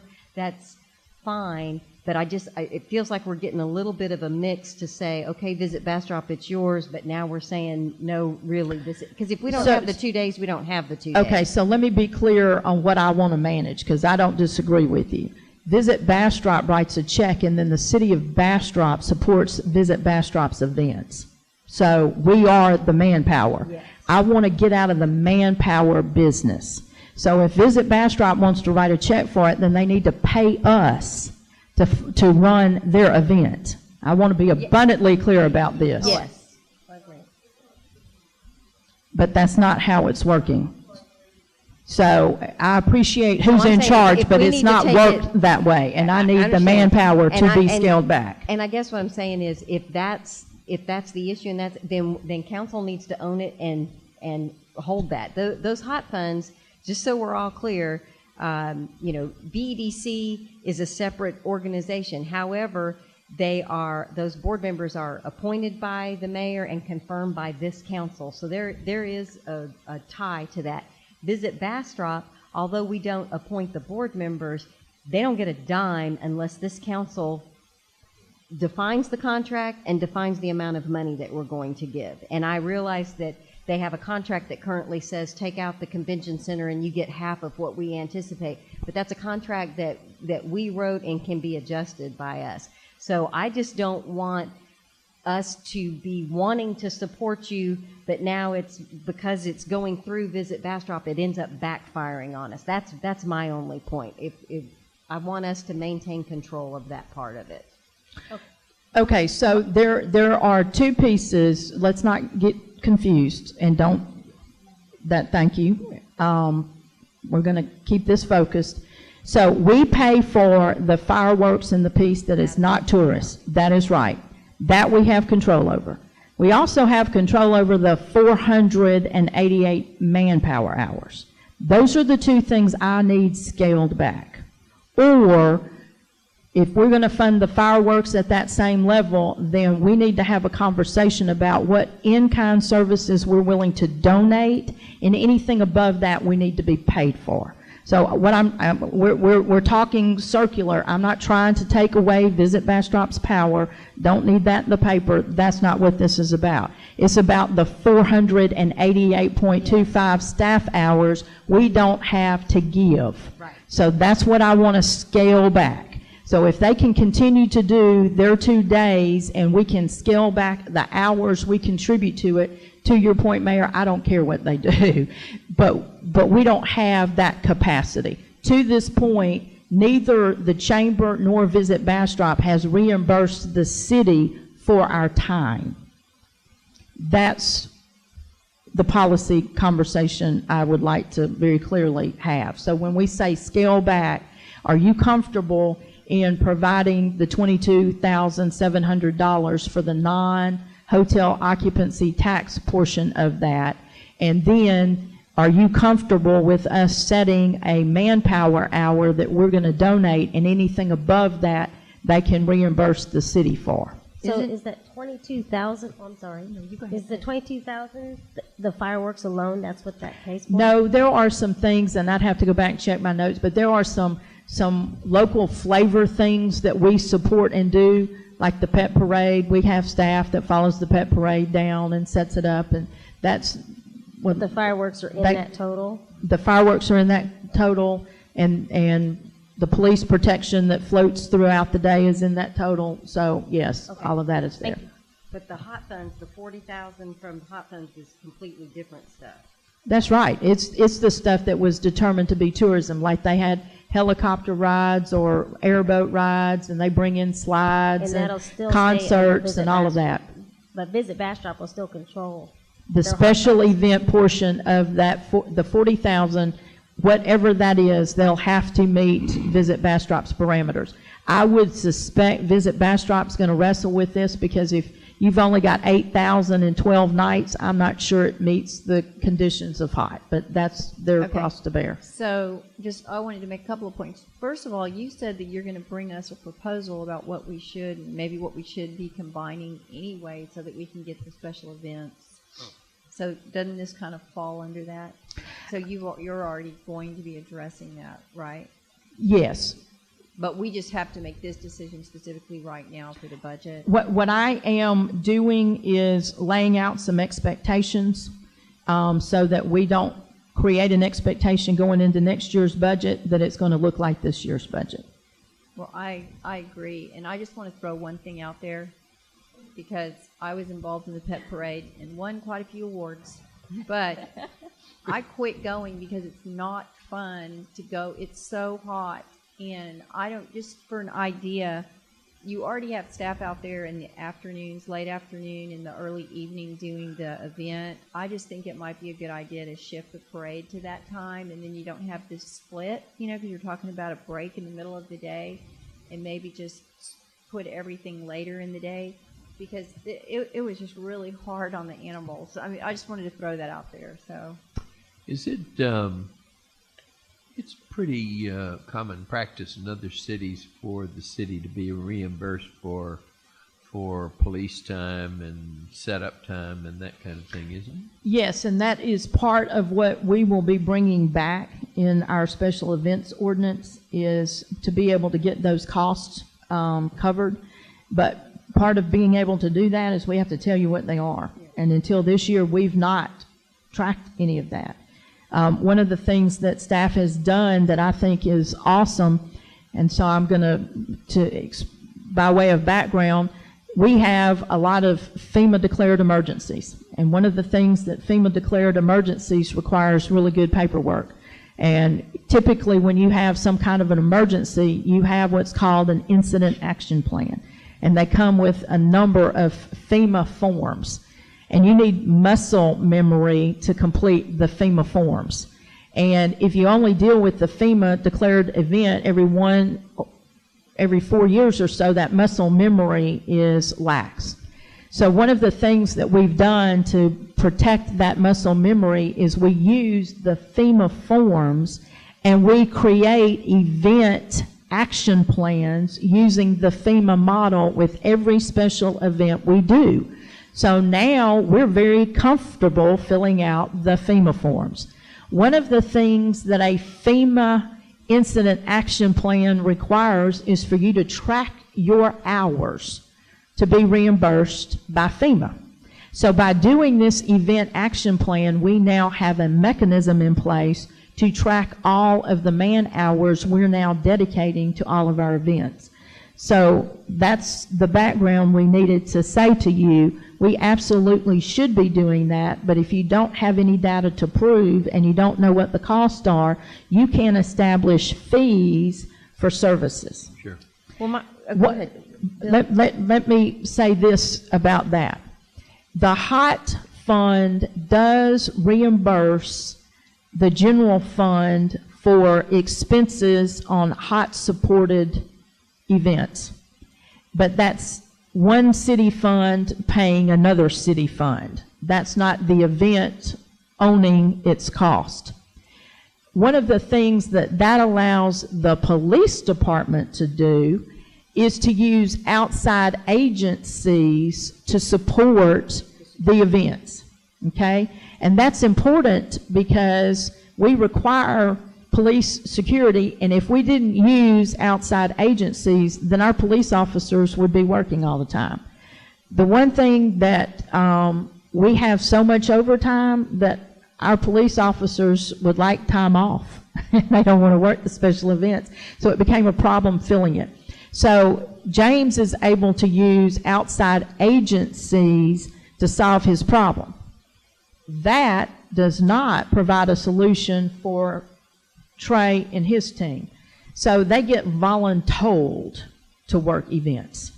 And so what we've got are some folks that get to work 7 days a week because there's no other option for that. So by having them start paying fees, we could let overtime be something that we could offer not only Bastrop, but Elgin, Smithville, and the county, and train them on what to do, so we have some other options if we had a source of revenue to get extra outside help, which we currently don't do. So there are a number of ways that we've ultimately got to fix this, but we need data. So all of that to say, yes, ma'am, we're going to fix this, but we need to go on record now when we're having the conversation about funding that we need things to be different next year, because this, now that we have totals and can tell you what it costs, there's not a return on investment, and we just don't have 488 hours to dedicate to this day-and-a-half event that only nets 8,000 people in 12 hotel rooms. So at this point in time, what I would say is we hear you. I want to reiterate, we're not getting in Visit Bastrop's business. We're not telling the chamber how to run the event. But if we're going to be its primary sponsor and the primary workers, we have a dog in the hunt. So we will work to bring back some options well in advance so that when the chamber gets ready to plan this event, they're very clear as to what we're willing to pay and what we're willing to support. And to your point, Mayor, they can either make that work or find private money and private assistance to help stage that event. Yeah, I'm so happy to hear you say expectations. We need to set and convey realistic expectations to our partners out there. But we also have a fiduciary responsibility to the citizens and a responsibility to our staff to ensure that they are able to work the number of hours that they work. I mean, I ran some numbers. We're only charging, or you're only allocating $31 an hour to those staff hours that we're putting out there. That seems a little bit inexpensive. And if we need to charge to recover the public dollar that is spent on non-reimbursable expenses, then we need to do so, or they could find other ways to do it. And if they could find it for less than $31 an hour, bless their little hearts. But the realistic expectations have to be a part of this council's methodology. Yes. So it seems to me the BP&L portion of it, the 22.7, which is the fireworks and the Pet and Pal Parade, kind of the hometown stuff, since you guys have tracked your time well, I would think, Council, I would offer up the suggestion of what we're willing to fund is the fireworks, the Pet and Pal, the 22-ish, and the in-kind that you need to support the fireworks that night. And stuff beyond that, then we need to be reimbursed for it. Because there's no point in us funding fireworks if we don't also plan on donating the security that you need to keep the community safe when they go see the fireworks. But then beyond the fireworks, if that's a fundraising event for someone else, then it's really only a fundraising event after you've covered your costs. Council, does that make sense? Everybody okay? Totally agree. Is that helpful at all? Okay. That makes sense. And while we're on the subject, I just thought about the Veterans Day car show. I know they didn't get any money from the city, but I think they got it from Visit Bastrop, maybe the chamber. But we still need to track staff hours on that event because it's a pretty good size event. I'm not able to. Veterans Day. Veterans Day car show, I'm sorry. I had that written down too. The Veterans Day didn't show up on your list. That's because they don't get any money. They don't ask for any money. All we provide is lanyards. And what I'm saying, we still provide staff hours, right? Yes, and we will track that. But as Good. far as monetary support, they don't ask for. He's just saying that their staff hours will those show up someplace? Yes, every event. So we started in December. We haven't gotten to them yet. So as we do an event, we track it. So we started these calculations in December at Christmas, and the car show is in November. Gotcha. So we have not gotten to them yet. So the 9 events are the nine big permitted events that we've done since Lost Pines Christmas. But it does not reflect an entire year, but it begins to show you the amount of money and resources that we have just through the end of June, because the Patriotic Festival happens at the end of June. So essentially we've got 2,494 hours dedicated from December to June. And we are not through our busy event season. I totally get what you said about, okay, we're going to fund the fireworks, so we need to fund the staff to run what we're funding. But I just guess I want to make it clear after all of these, and I understand we've only done it through June, but whatever policies we make for one thing, it's just fair. We need to do it for everybody. Whether it's this person or that person, it's just, exactly. Whatever policy we make needs to go across the board so it doesn't seem unfair for one And of these that's why persons. we're going to bring you back a policy. And we honestly don't expect it to be implemented immediately because it takes time for these fundraisers to adjust the way they do business. So we need to give them plenty of time. So if you want more volunteers, they've got time to get volunteers. If it requires more money and we're not going to give it, that they have a choice to either scale back their event or find other alternative funding sources. So to your point, Councilmember Rogers, we are going to be bringing this back to you, but we also want to create an expectation that we don't expect immediate results. Right. That we are trying to be respectful of those that look to us for support, that they don't feel like they're getting the rug pulled out from under them. Right, they're going to, you discussed before, kind of put something in place and they have a year to get used to it. That's right. But this is going to be whether it's an event on the street or an event in the convention center, it's still going to be going by the same rules. Yes, so ma'am. there's still staff, whether it's convention staff or street staff. Yes, ma'am, and we're Okay. spending a ton of time on special events. Right, but I just meant, it's not always just outside events. It could be a fundraiser for somebody in the convention center, still uses the staff hours. Yes, ma'am. The next event is the Homecoming and Rodeo, which is a 5-day event, and that 5-day event culminates on the first Saturday annually. There are several special events, including a rodeo, a parade. In fiscal year 2018, the Bastrop Homecoming received $20,000 in hot funds. We're suggesting that the funding move to BP&L because we all know that most of the participants don't stay in hotels. They stay with family and friends, and it just makes documenting an event difficult on an event we're going to fund. So it just seems like we should fund it in a way that just makes it easy on all of us. Staff has tracked the hours and costs associated with this year's event.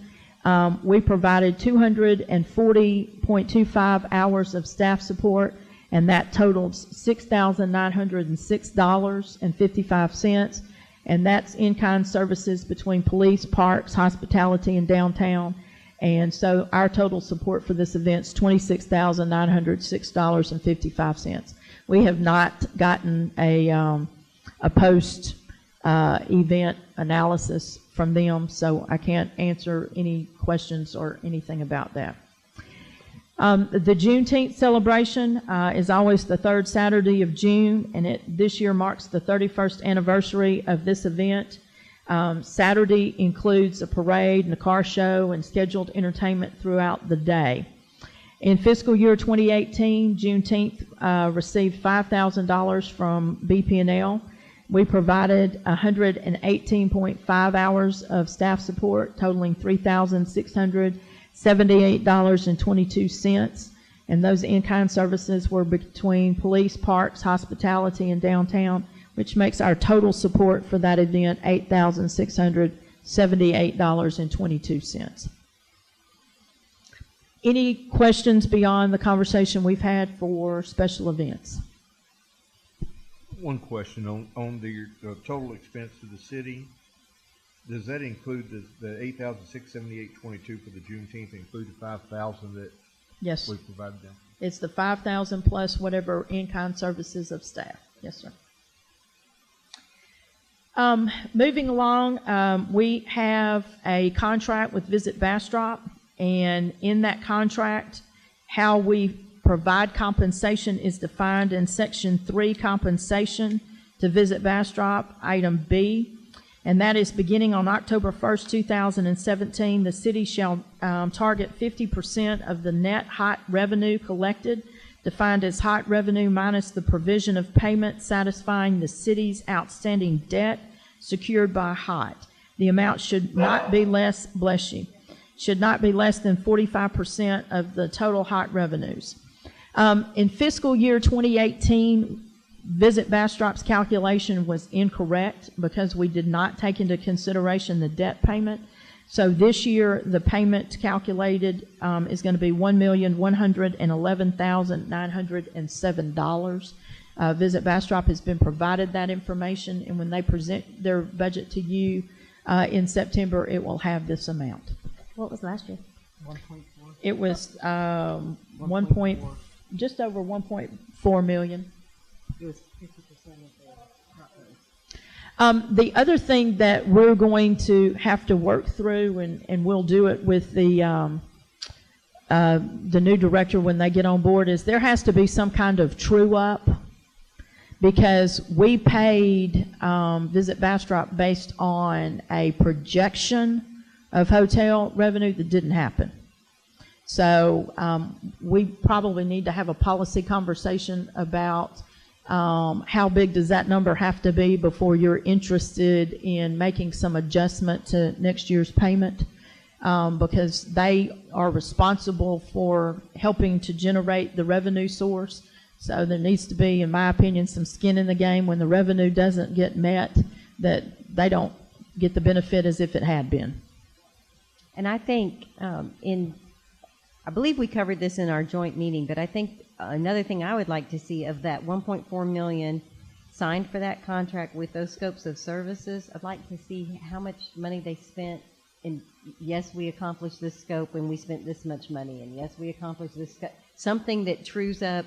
I asked you to do 9 things and it added up to 1.4 million, and here's how it was done. So I guess that's a conversation we'll have with the new director or when they present. But that, council, do you have any comments on that? Does that make sense to you? Before you make the comment, you have that in your contract, and it's called a business plan.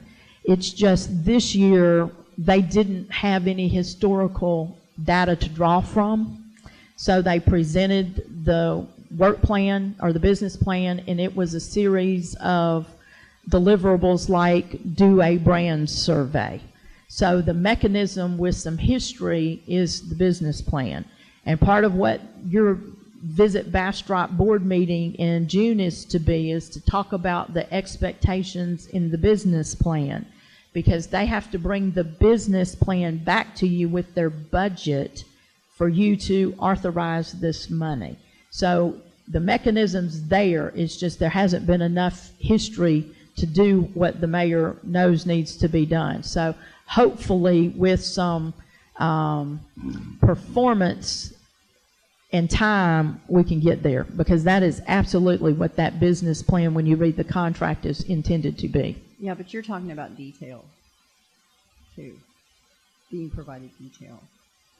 Well, I don't want to run the business. I don't want to get too, I know, but you want to too know deep where into the and details. where But and the chunks of the scope, I think we ought to have an idea of what was spent and if it was done. Which should be in the business plan, And, yes. And when did you say they bring that to us each year? So the way the contract is structured is that in June of every year, they have a board meeting with you. And the board meeting is intended, the timing of that is for y'all to have a goal-oriented discussion about expectations. And that gives them June, July, and August as a board to work on their budget, but more importantly, to build their business plan on what they plan to do next year relative to meeting the contractual obligations and that budget. And then before you build the budget, the intent is for them to bring that document back and say, this is what you said you wanted in June, and our business plan covers this, and then these are the board expectations. So between the two, we've mirrored it up, and we believe we're meeting the expectations of the contract. And then y'all have an opportunity to say, yep, we agree with you, or no, we're looking for some more clarity because our contract says this. We see 2 of the 4 items in there. Where are the other 2? Which is what the mayor's alluding to. There needs to be some reconciliation against what they're required to do and how they show up and deliver that. So if my understanding, they're still going to bring that to us now? Yes, they are on it's either the first or second meeting in September. They have to bring those documents to you and have a public meeting as a part of the budget process, and you will get those. Oh, okay, thank you. Any questions about Visit Bastrop? I mean, about the hotel occupancy tax fund before we leave?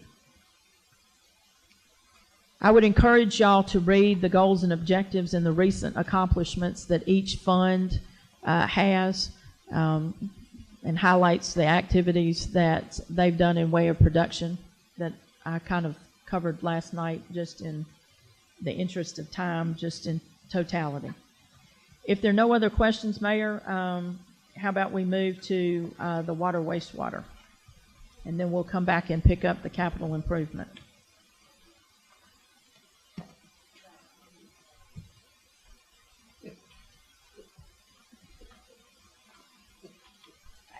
Councilmember Rogers was saying on the hot funds, we've got this department-based adjustments which have been added that we didn't have before, and you've got it broken out by, is there subsections and then a grand total? I'm trying to see.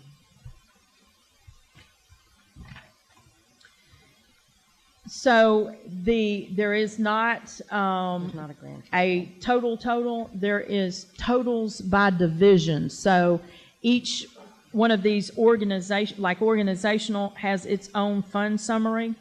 So you can look and see its page, and then in that section, it will tell you what the base adjustments were for that division, just like the general fund police department, just like the general fund public works.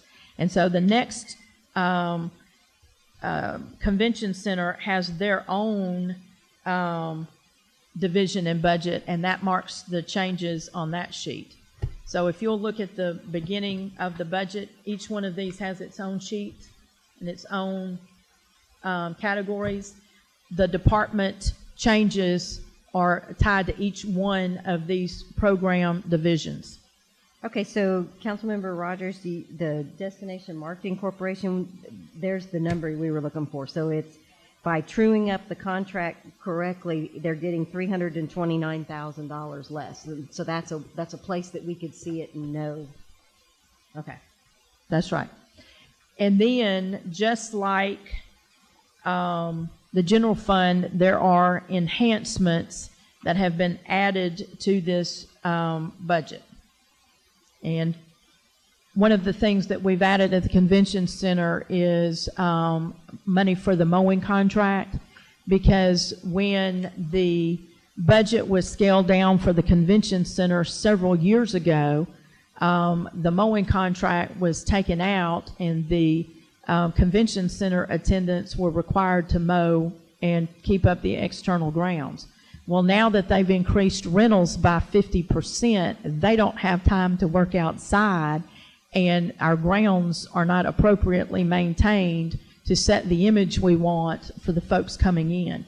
So they are going to pay for a portion of the right-of-way maintenance, the people that do that, to maintain the convention center so they can work in-house and we can have somebody that can mow. So that's what that is. Okay.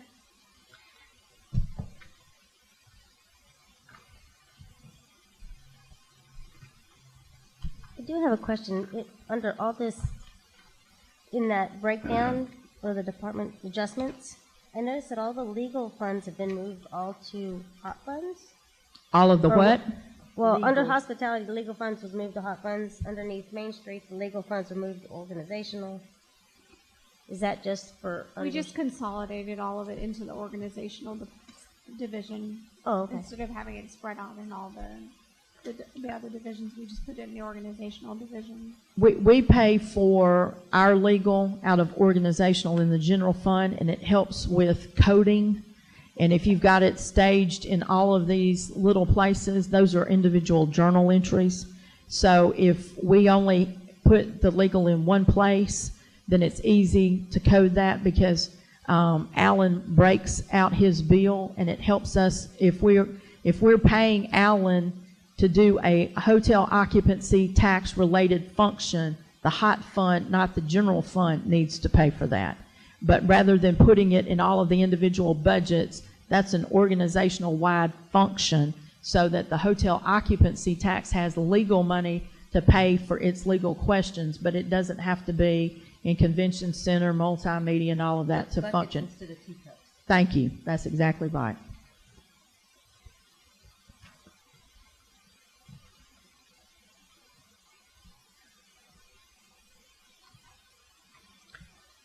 Any other questions before we move to wastewater?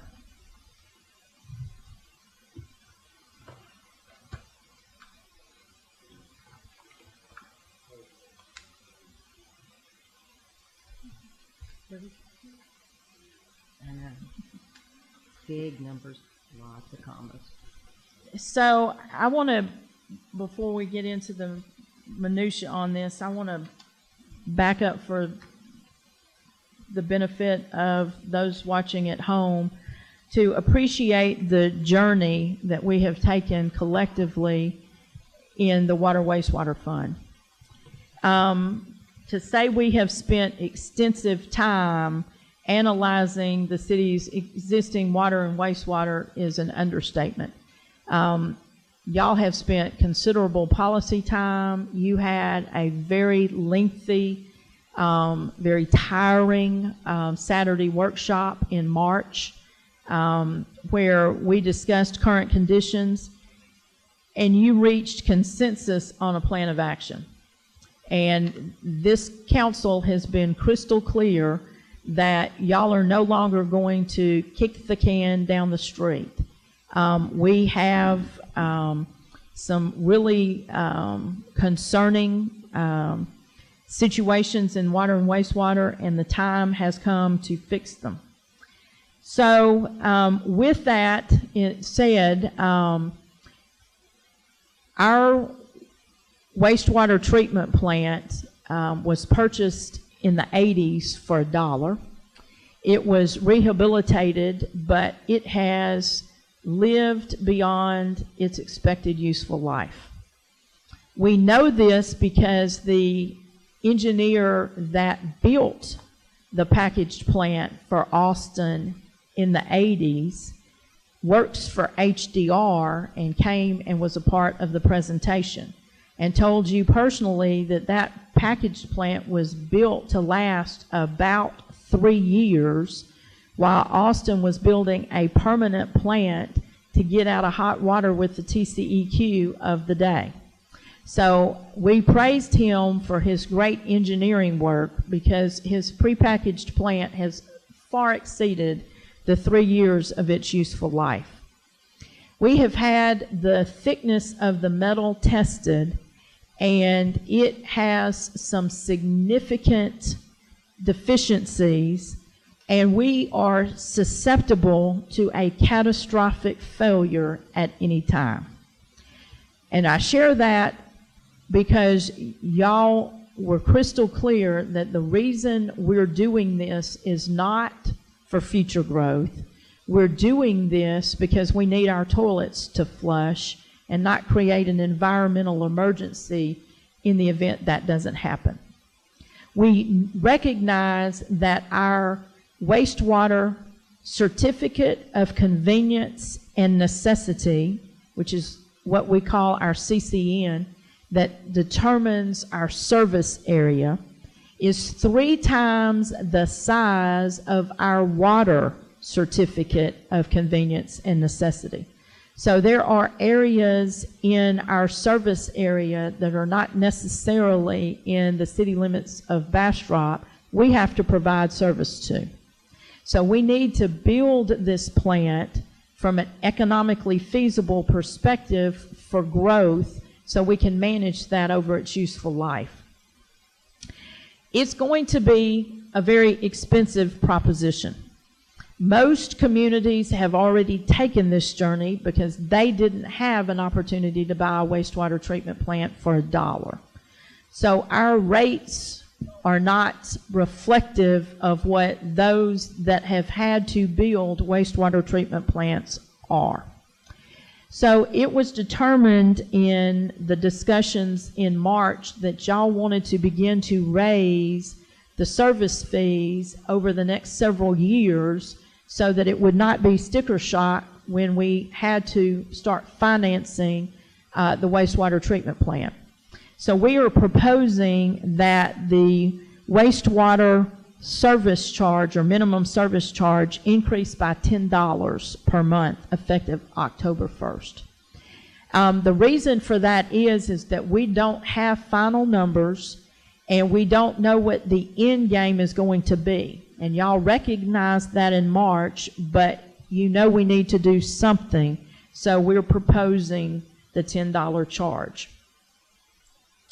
The other thing that became crystal clear to us in March is we have to get a more simple yet sophisticated and reliable rate model to begin to evaluate our rates as we take this journey.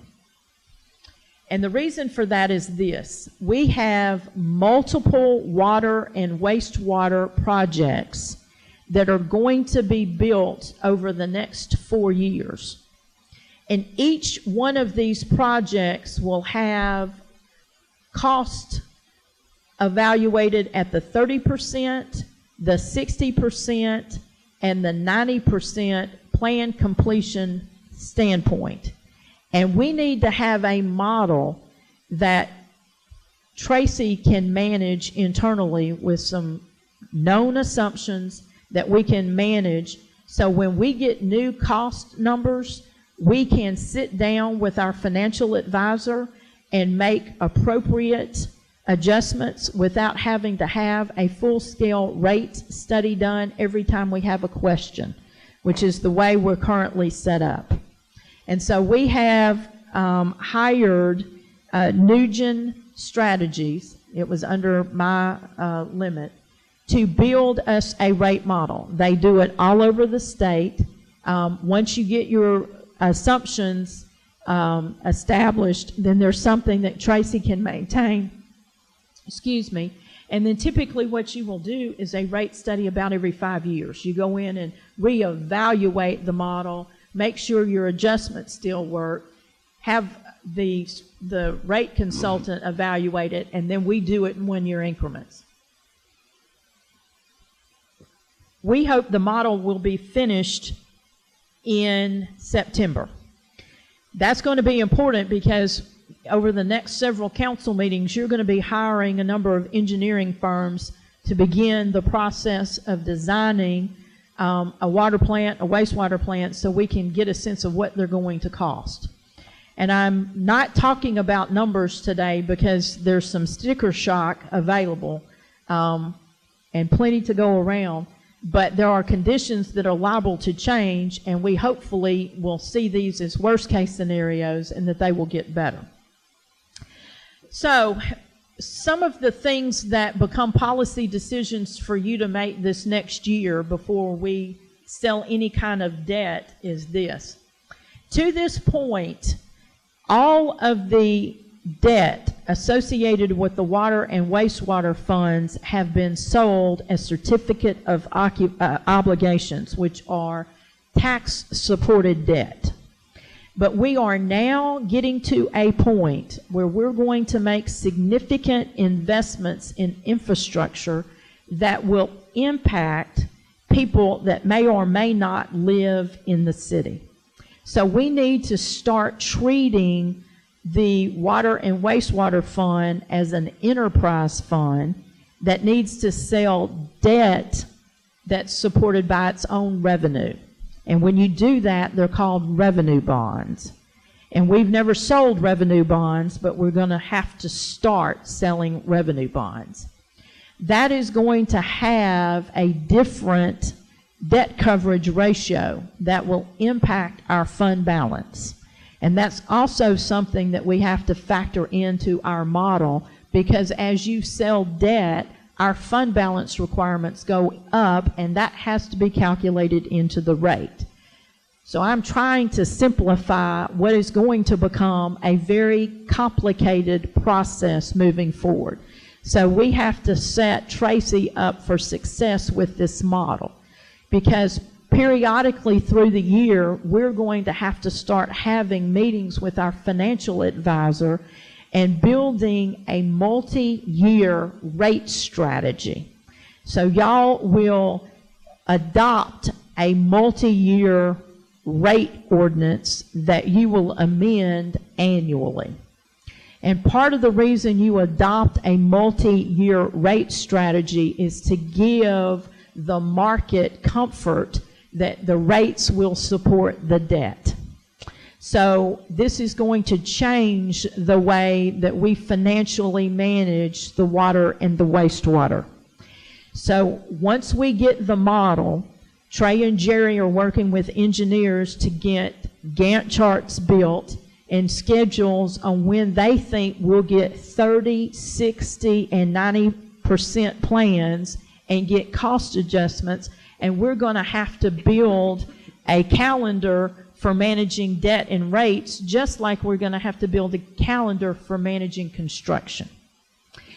We hope to have all of that worked out so that y'all can have a policy discussion in the spring, somewhere around February to April. We anticipate that we will have to sell revenue bonds before the end of fiscal year 2019.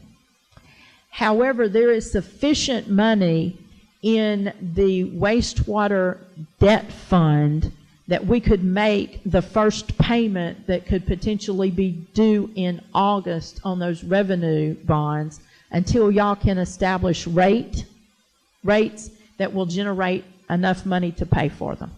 So we have a bridge so that y'all can make very thoughtful and deliberative policy decisions on what's going to have some shock and awe associated with it. So let's talk about what drives the, James, we have a customer if you assist. Let's talk about the steel tariff that was implemented, because we are in a very unknown situation relative to prices.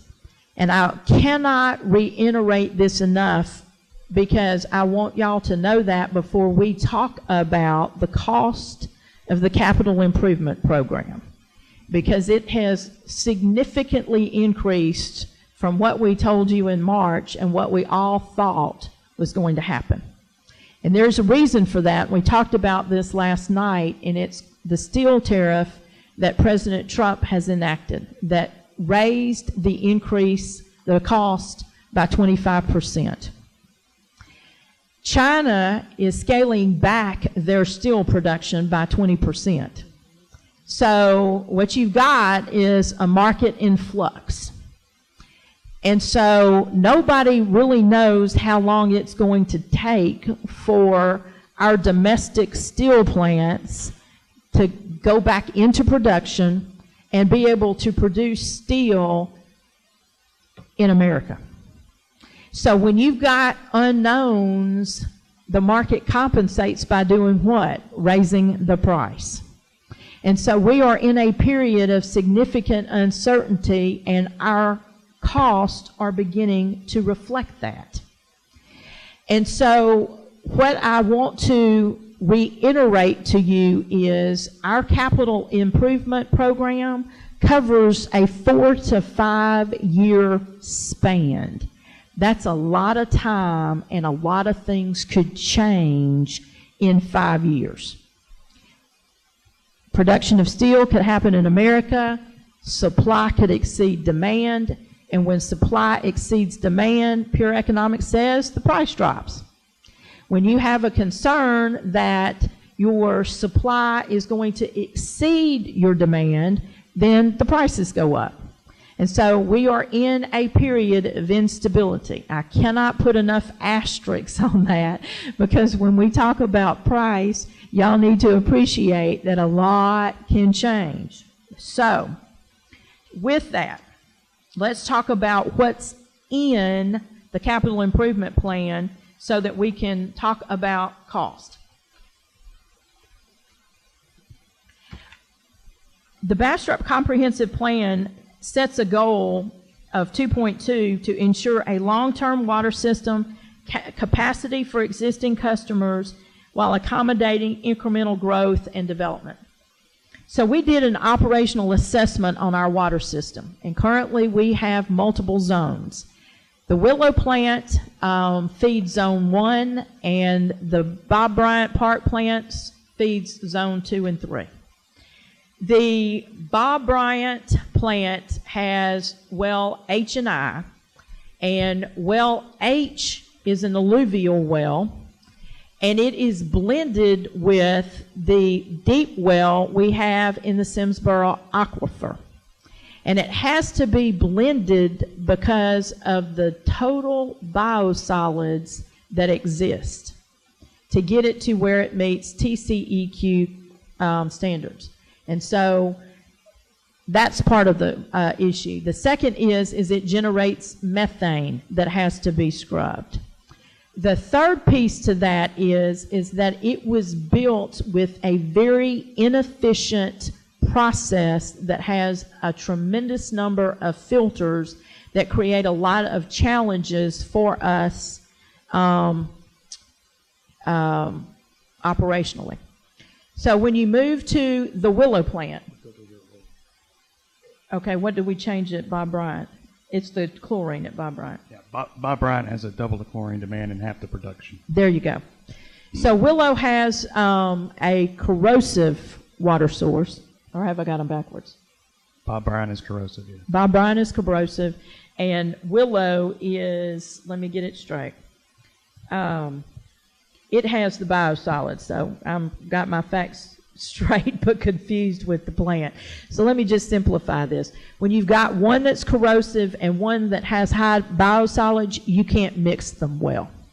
So what happens is if zone 1 needs more water, then it has to pull water from zone 2. When you mix the two water sources, we have problems with TCEQ. That's why we were having to send out all of the notices to the community that said we had water quality challenges.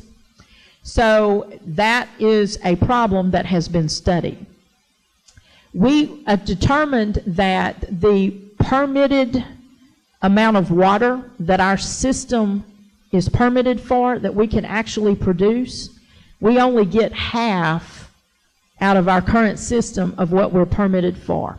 We're permitted for about 5.7 million gallons of water, and we can only produce about 2.8 million. Extremely inefficient. So when you talk about we need to buy additional water rights to supply additional water to our customers, what we really need to do is get more efficient with the water we already have. When you have alluvial wells, you are limited by how much water you can pull out of the river that is impacted by droughts, impacted by agricultural discharges, and a number of things. So this past year, council did something that is a game changer for us as a community. And that was you authorized the purchase of an additional 3,000 acre feet of water in the Simsboro aquifer. We have bought 3,000 acre feet. That will give us a total of 6,000 acre feet out of excess ranch that we have bought. We already have 1,700 acre feet in the well that is permitted for Bob Bryant. So what that's going to give us now is about 7,600 acre feet in one water source. So you can now build a centralized plant, have access to about 6 million gallons, and not create challenges for yourself when you create and blend water sources from the zone. So we now have a long-term water source for our community. By building a consolidated water plant, you can treat the aesthetics, which are the things that our community complains about, and you can be way more efficient in the production. We had HDR analyze those three issues, and they believe for the same or a little bit more money, we can have a consolidated water plant, one place, making better quality water than we're currently producing. Y'all saw all of that information and that data and said, let's proceed with that journey. So we are recommending to you at either the next council meeting or the first one in September that you hire Freese & Nichols to manage the engineering of not only the consolidated water plant, but the distribution system necessary to bring the water back to the Willow plant, which is where it will enter our system and serve the zones. So that was the first major significant capital improvement project y'all said, let's proceed with. The second is the wastewater treatment plant. We currently have 2 packaged plants on our site right off of 71. 300 Water Street. Yes.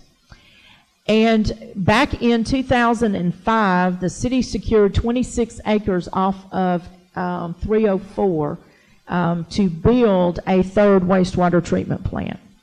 The city obtained a permit for a wastewater treatment plant in 2007, I think, or 8.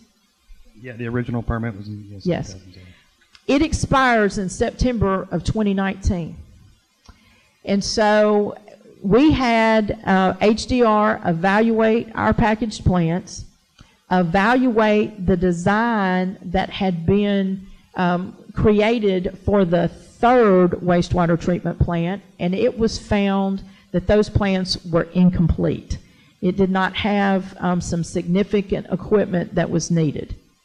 So the question that HDR evaluated was, do we add a 3rd packaged plant and rehabilitate the 2 that we have, or do we consolidate all of our effluent at one place and build an activated sludge plant that's flexible and can be expanded considering the size of our CCN? And we asked them to evaluate that not on cost of construction, but on the useful life of the asset, which is about 30 years. They came back and said that it was about $11 million cheaper to build a consolidated wastewater plant that has activated sludge than it is to build another prepackaged plant and rehab the one we have. By doing an activated sludge plant, we have something there that we currently don't have, and that's redundancy. It will be built in a way that we can take part of the plant offline and maintain it, which we currently cannot do with the system that we have. By having a consolidated plant, we don't have to add staff. If you have multiple plants that have to be managed by operators, you need more staff. So there were a combination of factors that made that a almost no-brainer for y'all as a policy decision. When you build a wastewater treatment plant, then you have to build force mains and distribution lines to get the product to the plant. And so not only is there a need to build the plant, but there's also a need to build the distribution to that plant. One of the things that's also impacting the wastewater treatment plant beyond the challenges that we have operationally today is that there are TCEQ standards that dictate when a new plant must be built. And essentially what those conditions are is that when a plant reaches 75% capacity, it has to start designing the next plant. When you get to 90% of that capacity, TCEQ has to have issued a permit. By the time you get to 95% of that plant, you need a new plant. We are at 68% of our current capacity, assuming that Bastrop West doesn't come online. We have taken our service unit equivalents out to about 2021, but if Bastrop West comes online, they could eat all the capacity we have today. So not only do we need to build a plant to ensure our toilets flush for our citizens, we need to start anticipating the growth that's coming at us. So with that being said, we are going to be bringing you a contract for KSA Engineering to design and construct a wastewater treatment plant at 304. Recently, and you've not been briefed on this, but when Trey brings the contract, KSA is going to make a presentation. KSA appreciates the dilemma that we are in regarding the need for a reliable wastewater treatment plant and redundancy. So our current permit expires September 1st of 2019, and they believe that they can design what they're going to call the first phase, which is 2 million of the 4 million that we know we need. They plan to be in construction by August 31st of this year, so that we can get phase 1 of that 2 million under construction without leading You it. don't mean this year because that's next week. I'm sorry, 2019. This budget year. I looked at all of y'all and I was like, what's the problem? Dang. We're talking about fiscal year 19. My apologies. So by August 31st of this fiscal year, we're talking about 2019. It's a miracle. It would be a miracle. By August 31st, 2019, the fiscal year we're talking about, they plan to be under construction so that we can keep the permit. What they are concerned about is life happens, and if we let this permit expire and something get caught up, we could be 2-3 years fighting over a permit. Not a risk they think is prudent to take, and we agree. That is correct. That's why this is new information. They have analyzed the risk associated with our current condition and have come back and said we think a more prudent approach is to not build the 4 million as a phase, but to make it 2 phase, and we can get you what you need so we can all sleep good at night. And then once we complete that 2 million, they'll immediately start the second 2 million, and we can amend the permit that we have. Is that correct? Yeah, so our permit is built, it started with 1 million, then it went to 2 million gallons a day, and the next phase was 4 million. So we're just skipping the 1 million and going straight to the 2. And then the next step for the permit that we currently have for that site would be 4 million gallons a day. So it's not really amending the permit. It's following the current permit that we have, yes. But we're going to, even though we're going to use that, or the permit that we have, we're going to build it to the standard of the new permit. Yes, ma'am. Correct. And they have already met with TCEQ staff, and that's not an issue. Yes, ma'am. So we can build to a new permit, keeping our old permit, and they have worked through those issues so that they meet all of the requests that you have from a policy perspective, the most safe way to get it done. So I think that that is a real positive. KSA has a marketing team. They specialize in building plants for populations less than 50,000. So that presentation will be coming to you. They will not only tell you about KSA, they'll educate you on the process they're proposing. And I have asked the Director of Marketing to come as well, because I want him to share with you what they do, how they do it, and I think you will be very pleased. One of the comments he made is sometimes you just have to put door hangers out, and we hire high school students to go tape door hangers on. They know the system. We don't have to stop what we're doing and figure out how to go get the door hangers out there. They know what they're doing. So there are a lot of reasons that this makes good sense. So by doing that,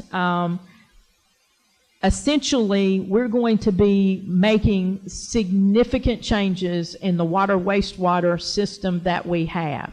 Very inefficient, difficult to maintain, and we need to get it right, done right, and built right so that it's flexible and it will age gracefully. The other piece that we talked about at the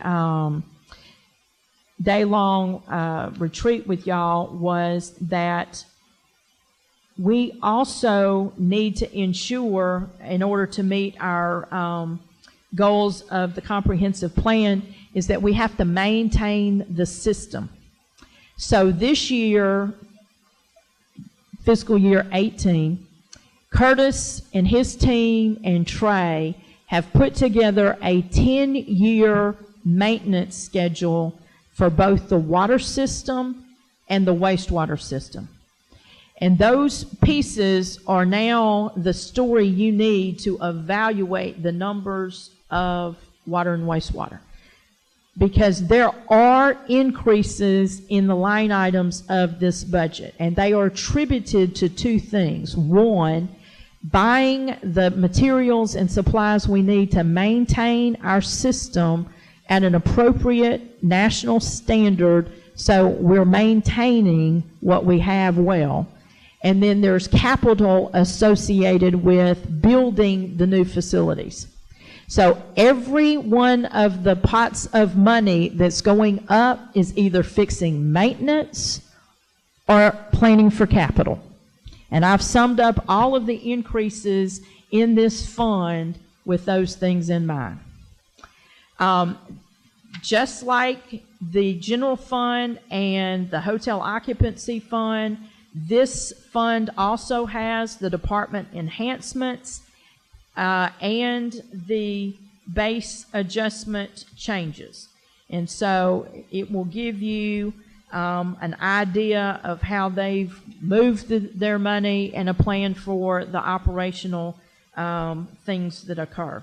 So with that, Mayor, unless there are some specific questions, I'd like to move into the capital improvement projects and get to the heart of what I know is going to be the shock and awe of the evening.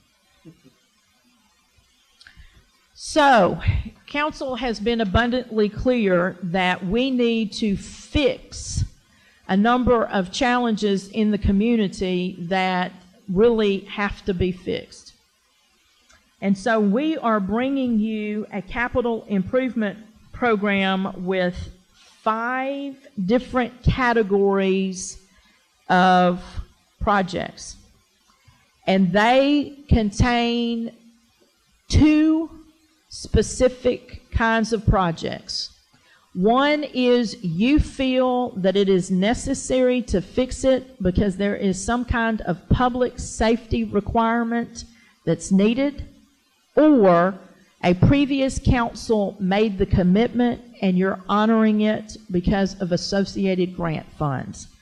And what I mean by that is that there are 2 quality of life trail systems, one of which is funded predominantly with grants, and the other is the state park trail that a previous council committed to that's important to the community, and it's in here as well. So there are 3 projects that are drainage related, and all of these have been a result of the 4 FEMA declared disasters and grant funding that was made available. There is a Public Works detention pond match because we know we need to increase the size of the detention ponds to handle the water that is coming off of the hill at 95.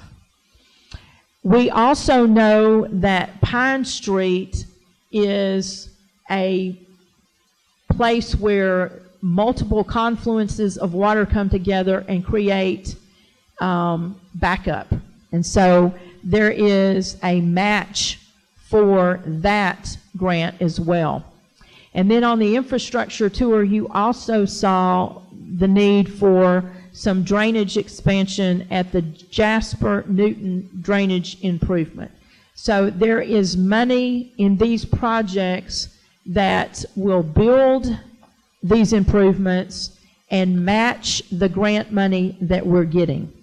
All of these have been deemed critical to help begin to alleviate some of the drainage challenges that we know exist. The second category is quality of life, and those are the 2 trails. One is the River Loop Trail, and there is money from Campo, from Keep Bastrop County Beautiful, got a governor's grant of $130,000. and then BEDC. So that has all of its funding. So those two projects make up the quality of life.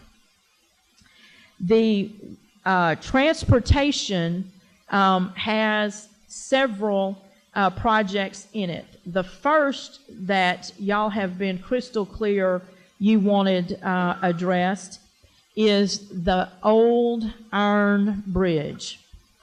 There is $2 million, and we'll talk about the 2018 Certificate of Obligation series in just a minute, but there is $2 million earmarked for that project.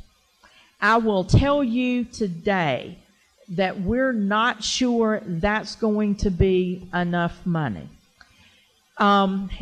Trey and Jerry have met with the structural engineer with Kimley Horn that specializes in bridges. And part of what has to be designed is a very elaborate balloon, if you will, that will encompass the bridge, because it's got to be sandblasted and all of that, and it has lead, so you have to encompass it, and you have to build a very elaborate structure in order for the workers to do that. You have to capture it, and you're going to have to close the river. So they have to design that so they can then engineer the repairs of the bridge. They have to close the river, yes. We're going to find out. But that is a requirement. She doesn't mean that you're stopping the river. She means that you're not letting the public be there when there's lead all over. Yeah, so the water's going to flow, but the tubes and the kayaks, public access not going to happen. Correct. You could put in on either side of the bridge, But you're not going to be able to go under the bridge while this is going on. That's yes, right. Correct. You can put in at Bob Bryant. Yes. Thank you. So there's two construction projects. There's a construction project to get it ready to then be a construction project for repair. And so we're not confident that $2 million is going to cover it. So I want that asterisk. But as that project is designed, we will continue to bring updates, and there is future bond money available. So if we figure out we don't have enough money, we have already identified a funding source. We also know that this is going to be a multi-year project. They're not going to be able to get this done in 8 or 9 months. It's going to be a process. So there's opportunities for us to adjust as we need to. We also showed you on the infrastructure tour a project that we're calling the North Main and Side Streets improvements. And this is, I believe, part of Main Street. Did you skip Agnes on purpose? No. I just hadn't got to it in my head. So the North Bastrop projects are part of Main Street, Maple, Magnolia, Locust. And this project is going to be a holistic rehabilitation program. So we have a grant to replace the wastewater lines in this area. And we know that while we're there to rebuild the streets, we ought to replace the water lines. We also know that part of what impacts the useful life of a street is drainage. And we talked last night about the drainage portion of this project is funded in the Innovation Fund. So there is money dedicated for the street portion of this project, $263,500. So we're really making an investment, a community development investment in this area, and we're going to set it up for success for the next 30 to 40 years. So when we leave, there will be all new infrastructure in this area. The Agnes Street partial extension is a Economic Development Corporation project, but because they're an extension of the council by way of funding. They also count on us for support for public works. And so we've included this in our capital improvement program to present to you. So this is the extension of Agnes from the Seaton property to State Highway 304. And you might recall that one of the conditions that Seaton was granted as a part of their incentive package to come to Bastrop was for BEDC to build Agnes. And this is that portion. The economic development staff, as well as our staff, have continued conversations about the alignment of Agnes with all the property owners to complete this and connect on the edge of Pecan Park. So hopefully in the next couple of years, you will continue to see extensions of Agnes in your capital improvement project. But it's completely funded out of EDC. This section, Yeah. yes, but there will be future I'm just sections. saying that when we're looking at the 5.4 million, I just don't want anyone to think that we're double counting. That No, this is their money and their funding. We're just putting it in here because it's a capital project. And then the last one is Main Street rehabilitation and sidewalk improvements. We had a conversation back in June. There is a lot of interest in this project being built. It certainly is pivotal in the authentic Bastrop concept of protecting what makes us great. We also talked about on the infrastructure tour of expanding the project to Water Street. We know that when the state completes the service roads or service lanes across the river, that when you are going east, you will still be able to enter downtown from the service road from Paul C. Bell around Gutierrez to Water. And so we really believe that we need to go to Water Street and make improvements all the way to where historical Main Street picks up there at the Wells Fargo. So this would include road improvements because that section of Main Street definitely needs some loving care. The river trail is going to be coming through there, so that will be the sidewalk component. But we need to extend the antique lights and the landscaping. And typically how a project like this would work is you start with a less intense landscaping and you draw you into a project, and the closer you get to the main event, the more intense the landscaping becomes. And so we envision an entrance to historical downtown from 71 would be at Water and Main. So not only does it complete the project from Wells Fargo to Spring Street the way the community originally intended it, but it also has some money to help provide some continuity, if you will, from Water Street all the way to Spring Street, so that the vision for Main Street fits. It just doesn't abruptly end. And y'all indicated on the bus you thought that was something worth looking at. So there is $1.9 million now available for that project if you agree with staff's recommendation for funding. So part of that money is going to be funded by BEDC because that's who agreed to fund the first $800,000, I think, of this project, of which $790,000 still available. And then the remaining portion would be funded by the city. The next category of projects are your water projects. In the water projects are one that we've been working on for some time, and I'm looking forward to when it gets built, and that would be the elevated storage tank at Highway 20. We also are purchasing the 3,000 acre feet of additional water.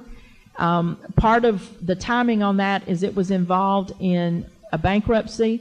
Didn't impact our water rights, but it did impact the rest of it. So we have supplied all of the information needed, and hopefully we'll close on that purchase in the next 60 days or so.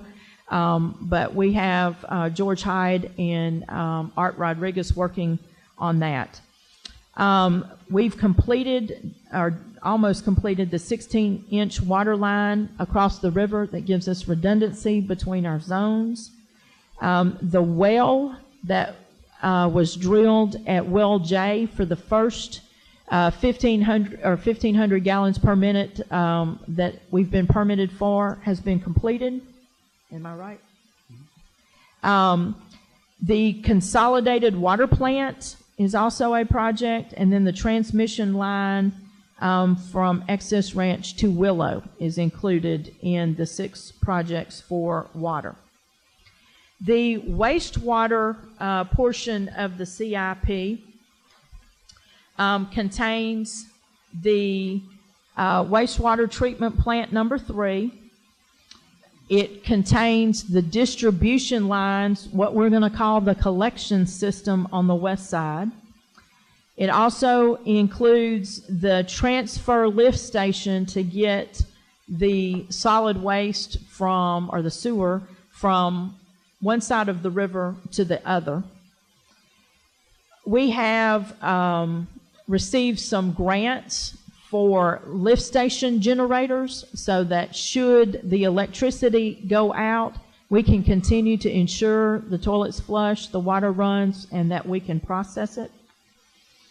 And then the North Main Street sewer line replacement project, the grant money and our match is a project. So now that I have given you the list of projects, let's talk about cost. And this is the moment. Remember, steel tariff, 25%, uncertain market, things will change. The total capital improvement plan has outstanding costs of $63,143,464. That is significantly more than what was presented to you in March. And the reason is the uncertainty not only of steel. Trey visited with me this afternoon, and there is a shortage of resin that is involved in plastic pipes that's a result of Hurricane Harvey. So by the time, did I get that right? Yes, that's correct. So by the time we get out in a couple of years, the today conditions will have resolved themselves, and hopefully these price points will come down. So that's why I've put a lot of asterisks to this price. So a lot of these projects have to be designed before we move forward. So there's plenty of time to consistently be revising these numbers. But you have to have a starting point. This is what we know today. And as we get to 30, 60, and 90% design on all of these projects, we will adjust the rate model and bring it to you, because we anticipate a lot of flux in the prices over the next several years, just because we are in a significant state of uncertainty. So let's talk about funding for these projects. If you will turn to the debt section of your book, you will see that there is a proposed 2018 Certificate of Obligation series. And y'all have already taken action to sell $4.7 million worth of debt that can be sold without impacting our tax rate. And so y'all have been crystal clear that we are no longer going to kick the can down the street. We're going to fix our problems. So in this $4.7 million bond issuance, our recommendations are as follows. We have presented to you year 1 and 2 of street maintenance so that you know we have a plan to fix the streets.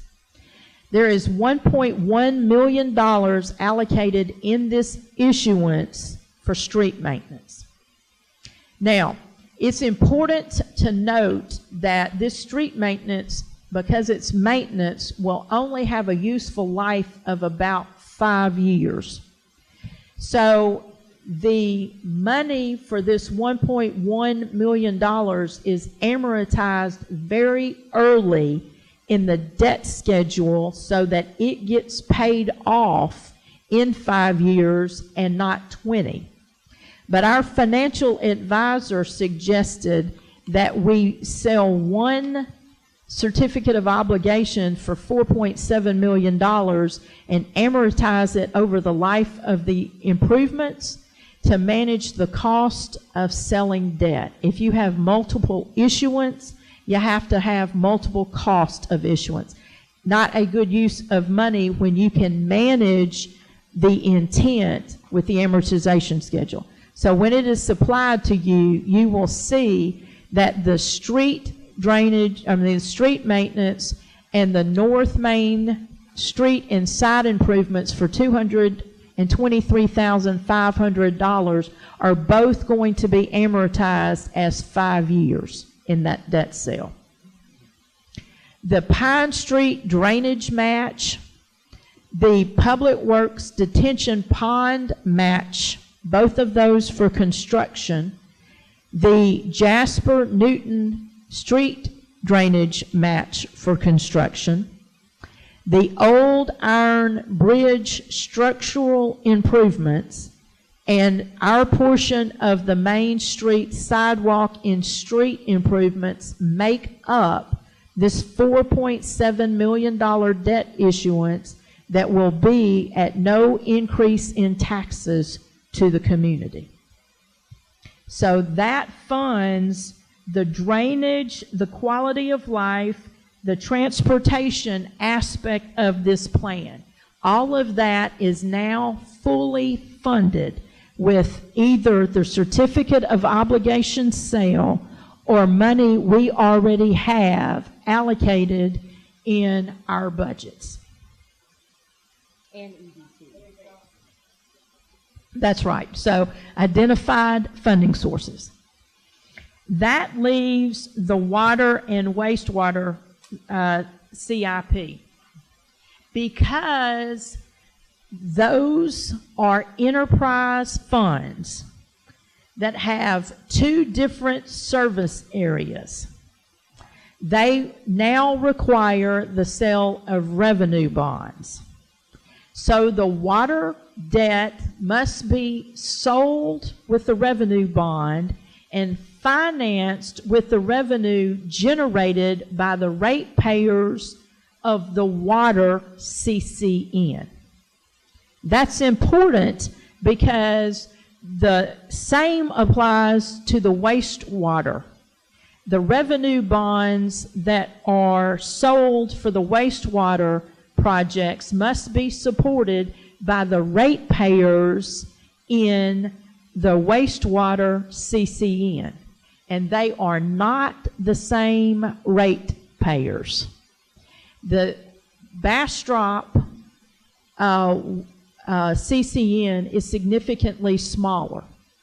Not all of the citizens of Bastrop are on our sewer system. We still have a number of citizens that are on septic tanks or septic system.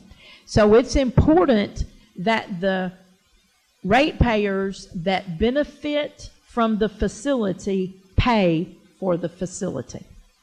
So we will be selling revenue debt for the water treatment plant and its accessories.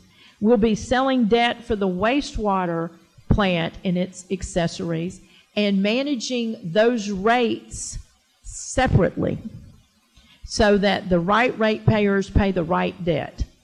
So that's why we need the rate model, and we need to have good tools, because this is not a simple transaction, that the same citizens that pay taxes are the same citizens that are going to be paying for all of this.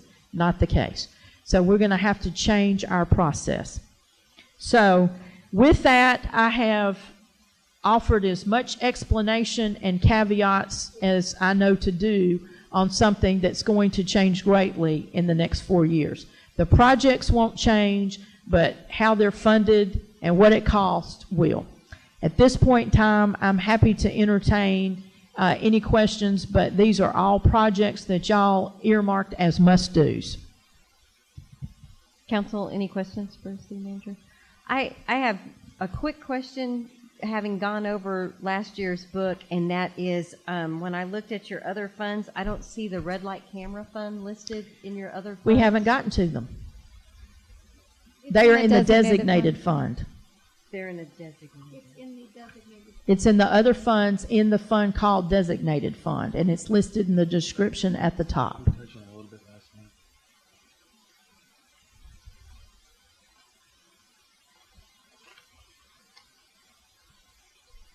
It's designated fund number 102? That's right. And Okay. in that is the red light camera money, the court And the funds. question was that last year we had $152,000 for the street signage and striping, and we all know the new street signs are awesome, and the sidewalk connectivity. Yes, and that is in the innovation fund to be funded. Didn't you move the money, or is it still in the designated? No, it's still in the designated. Okay. It's in the designated, but will be, are you going to move it to the innovation or run it out of that? No, it's just been reappropriated for fiscal 19. Okay. What he hasn't finished. So it's just a reappropriated. project that slipped, but it's still going to be funded the same way we said in the Yes, last ma'am. budget. Okay. Is there any other projects that have slipped that we haven't talked about?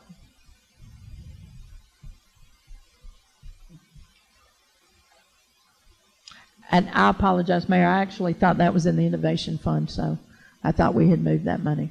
But let's do this. And I'm fine. I can look through it later. I just didn't want to play find the needle if you already know where the needles Well, are. let's do this. Let's go through the debt fund and then the other funds, and if we haven't talked about it, we can certainly cover it at that point. We talked about this very briefly last night when we just went through the sections, but in the debt fund, what you see is the proposed 2018 Certificate of Obligation series I just covered that are the funding for the capital projects you had identified. The general fund debt service is the INS portion of our tax rate. That's the 19.49 cents of our 54 or 56.4 cent tax rate that goes to debt. So the general fund debt service is the INS portion of our debt, and that's where all of our debt payments are made. The next page is the water wastewater fund, and that is also debt service for any of the certificate of obligations that have been sold to this point. They are funded with revenue that is pledged from the utility fund, and that is what's covered in this debt service. In the future, our revenue bonds will continue to be paid out of this debt service. So the water wastewater fund doesn't care where the debt comes from.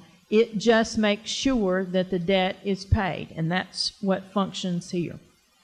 The 2013 combination revenue tax bond that is in 2013, I believe that this is the Main Street portion that is still left to be spent. Just a little bit of EDC's funds as well. Okay. And then the 2014 Certificate of Obligations, I believe you said, was for some wastewater projects? Rehab.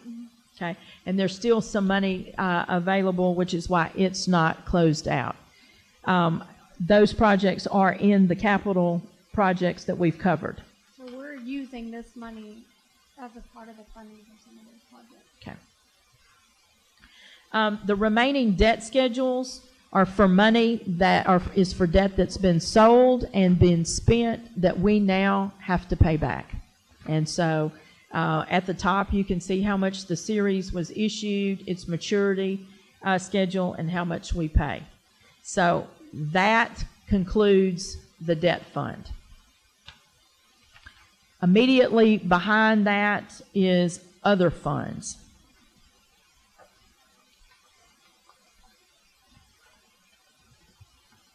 The first fund in other funds is the Bastrop Economic Development Corporation, because they are funded with sales tax.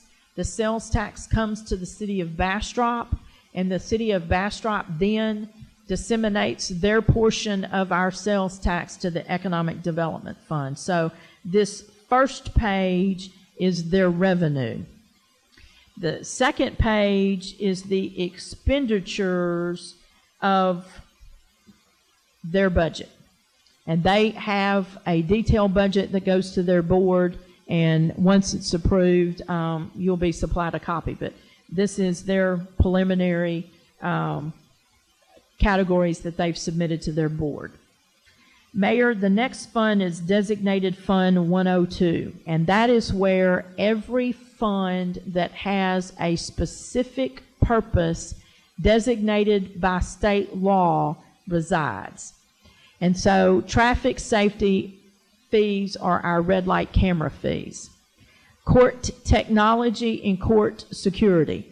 The state allows us to add fees to every ticket, and the fees then can be used for improving technology in the court system. So part of that money went to help pay for the municipal court upgrade of Tyler technology. Court security offsets the cost of the bailiffs that you find in municipal court.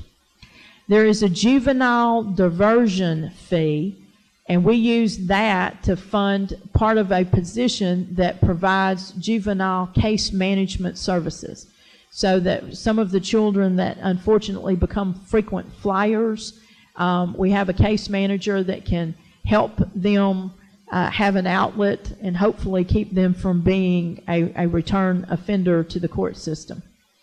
The public education and government fee, which is known as the PEG fee, is on the cable bills, and it helps support our cable channel that we're broadcasting on cable television. Police seizure is money that is obtained when we do some kind of criminal case and we seize either money, drugs, or property. There is a process that has to be followed, and the law is very clear that the chief of police has sole jurisdiction over this money, and it cannot be commingled with the general fund, nor can it be used for things that the general fund pays for. So it is restricted and kept in a separate fund, as is police donations, so that it is tracked for public safety uses. So those are the fees that we track in the designated fund. Fairview Cemetery has an operational budget because David is our groundskeeper and is out there to maintain the cemetery and interact with the public as needed. We also have a permanent fund that is the perpetual care aspect of owning a cemetery.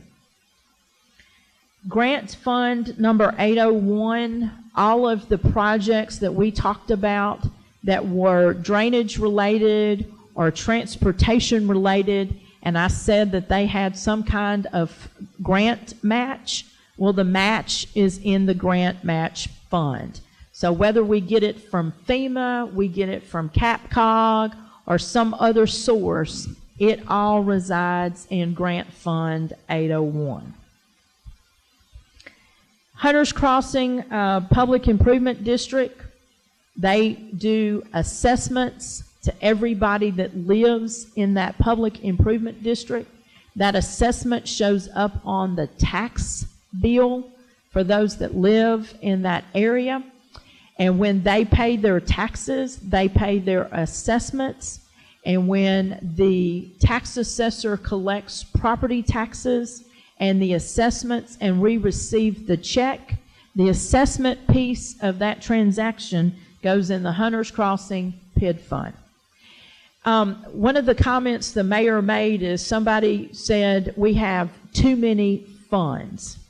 One of the joys of governmental accounting and meeting the standards set by the governor, the Government Finance Officers Association, and the standards of GASB, the Government Accounting Standards Board, requires governments to do fund accounting so that funds are not commingled. Hence why we've got a gazillion funds, because it is required by Government Accounting Standards Board that you do fund accounting for open and transparent reporting. If we get a fee for a specific purpose, we are audited against that, and we have to prove that it's been spent for its intended purpose. So I appreciate that there are a ton of funds, but we can't do away with the funds because governments just have funds. Impact fees.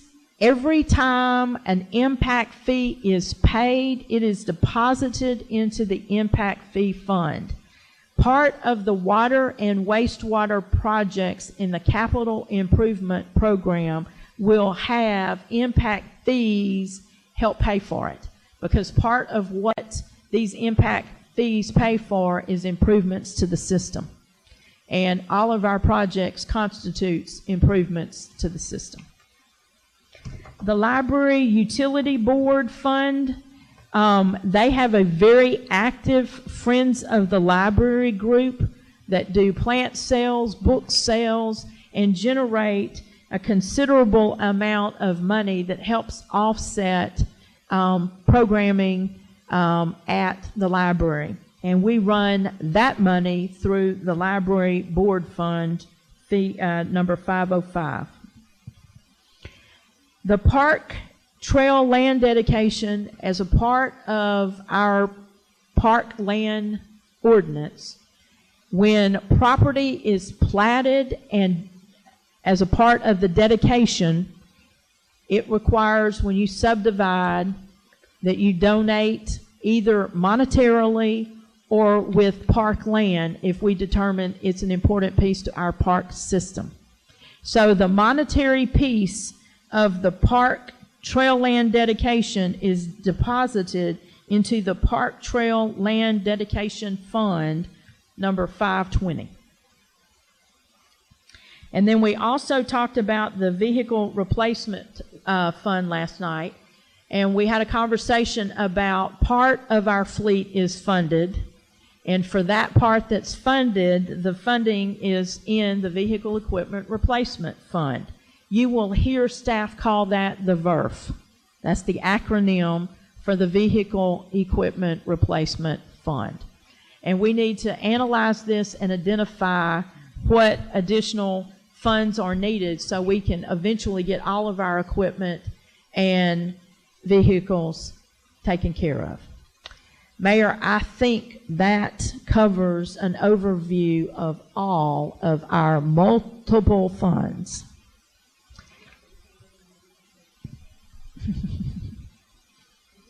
We do have a meeting on Thursday. It's not on the budget this time. One of the things that I would ask is that on Thursday, for the non-budget related council meeting that will be occurring, is that you bring your book back so that we can complete the written pages. As soon as we have a conversation Tuesday or the following council meeting and y'all tell me that y'all are satisfied, that y'all don't see any more changes, we will publish a final copy with page numbers and tabs. And it will be bound so that it becomes a resource document for you. But we don't want to bind it only to have to unbind it and rebind it as changes are made. So if you'll bring your book Thursday, we'll complete it so that you have time this weekend to read it and be thoughtful. If you have questions, don't hesitate to call me or Tracy, and call Tracy directly.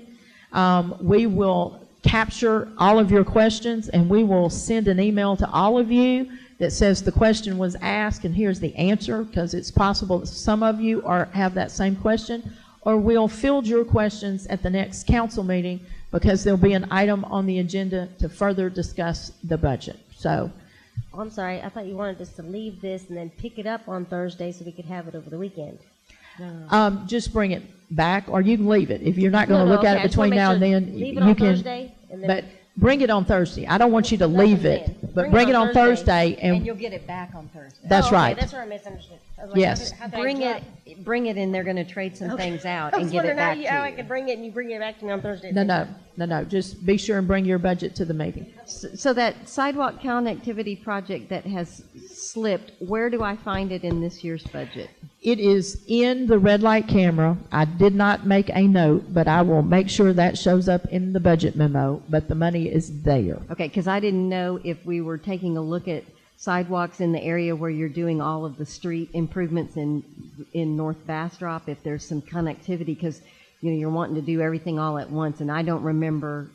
And I'm sure there's a map someplace. I just want to. We never did a map for sidewalks. Okay. So that's why there is no information. We just now are getting to it. So the RFQ for concrete that you're going to be approving at the next council meeting is going to do the sidewalk connections. Y'all gave us instructions that you wanted to focus on parks and schools first.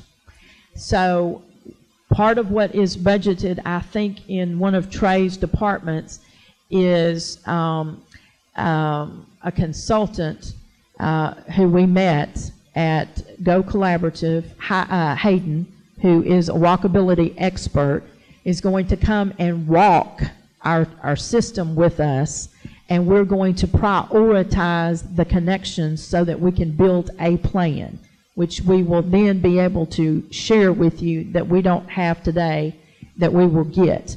We have $150,000, and we're going to make those sidewalk connections, starting with parks and schools, and we're going to start in North Bastrop and work our way back to downtown. Okay, so did the signs cost more? Because the sidewalk budget from last year was $311,000. So there's some routes, but there's gaps. So you don't have an exact location, but you're right. We had something in the presentation that showed how we would run through the city, but there's gaps all throughout there. So specifically, it's not that entire run. Say to Bob Bryant Park. Okay, that's fine. But my question is, If what the happened to the budget difference says- between 311 and 150? Okay, that's my mistake in how I computed it. So whatever the money's there, that's what we're spending. Okay. Yes. And so I appreciate parks and schools, and that makes perfect sense. But if we are going through North Bastrop and we are fixing water and wastewater and streets, and it makes sense. We're not going to put them in if we're going to be there. We're not going to work stupid. I don't want to put them in if we're going to be there, and I want to put them in before we declare victory and walk away. If they're going to Yes. be there, do Yes. that so it's all done at Yes, once. ma'am.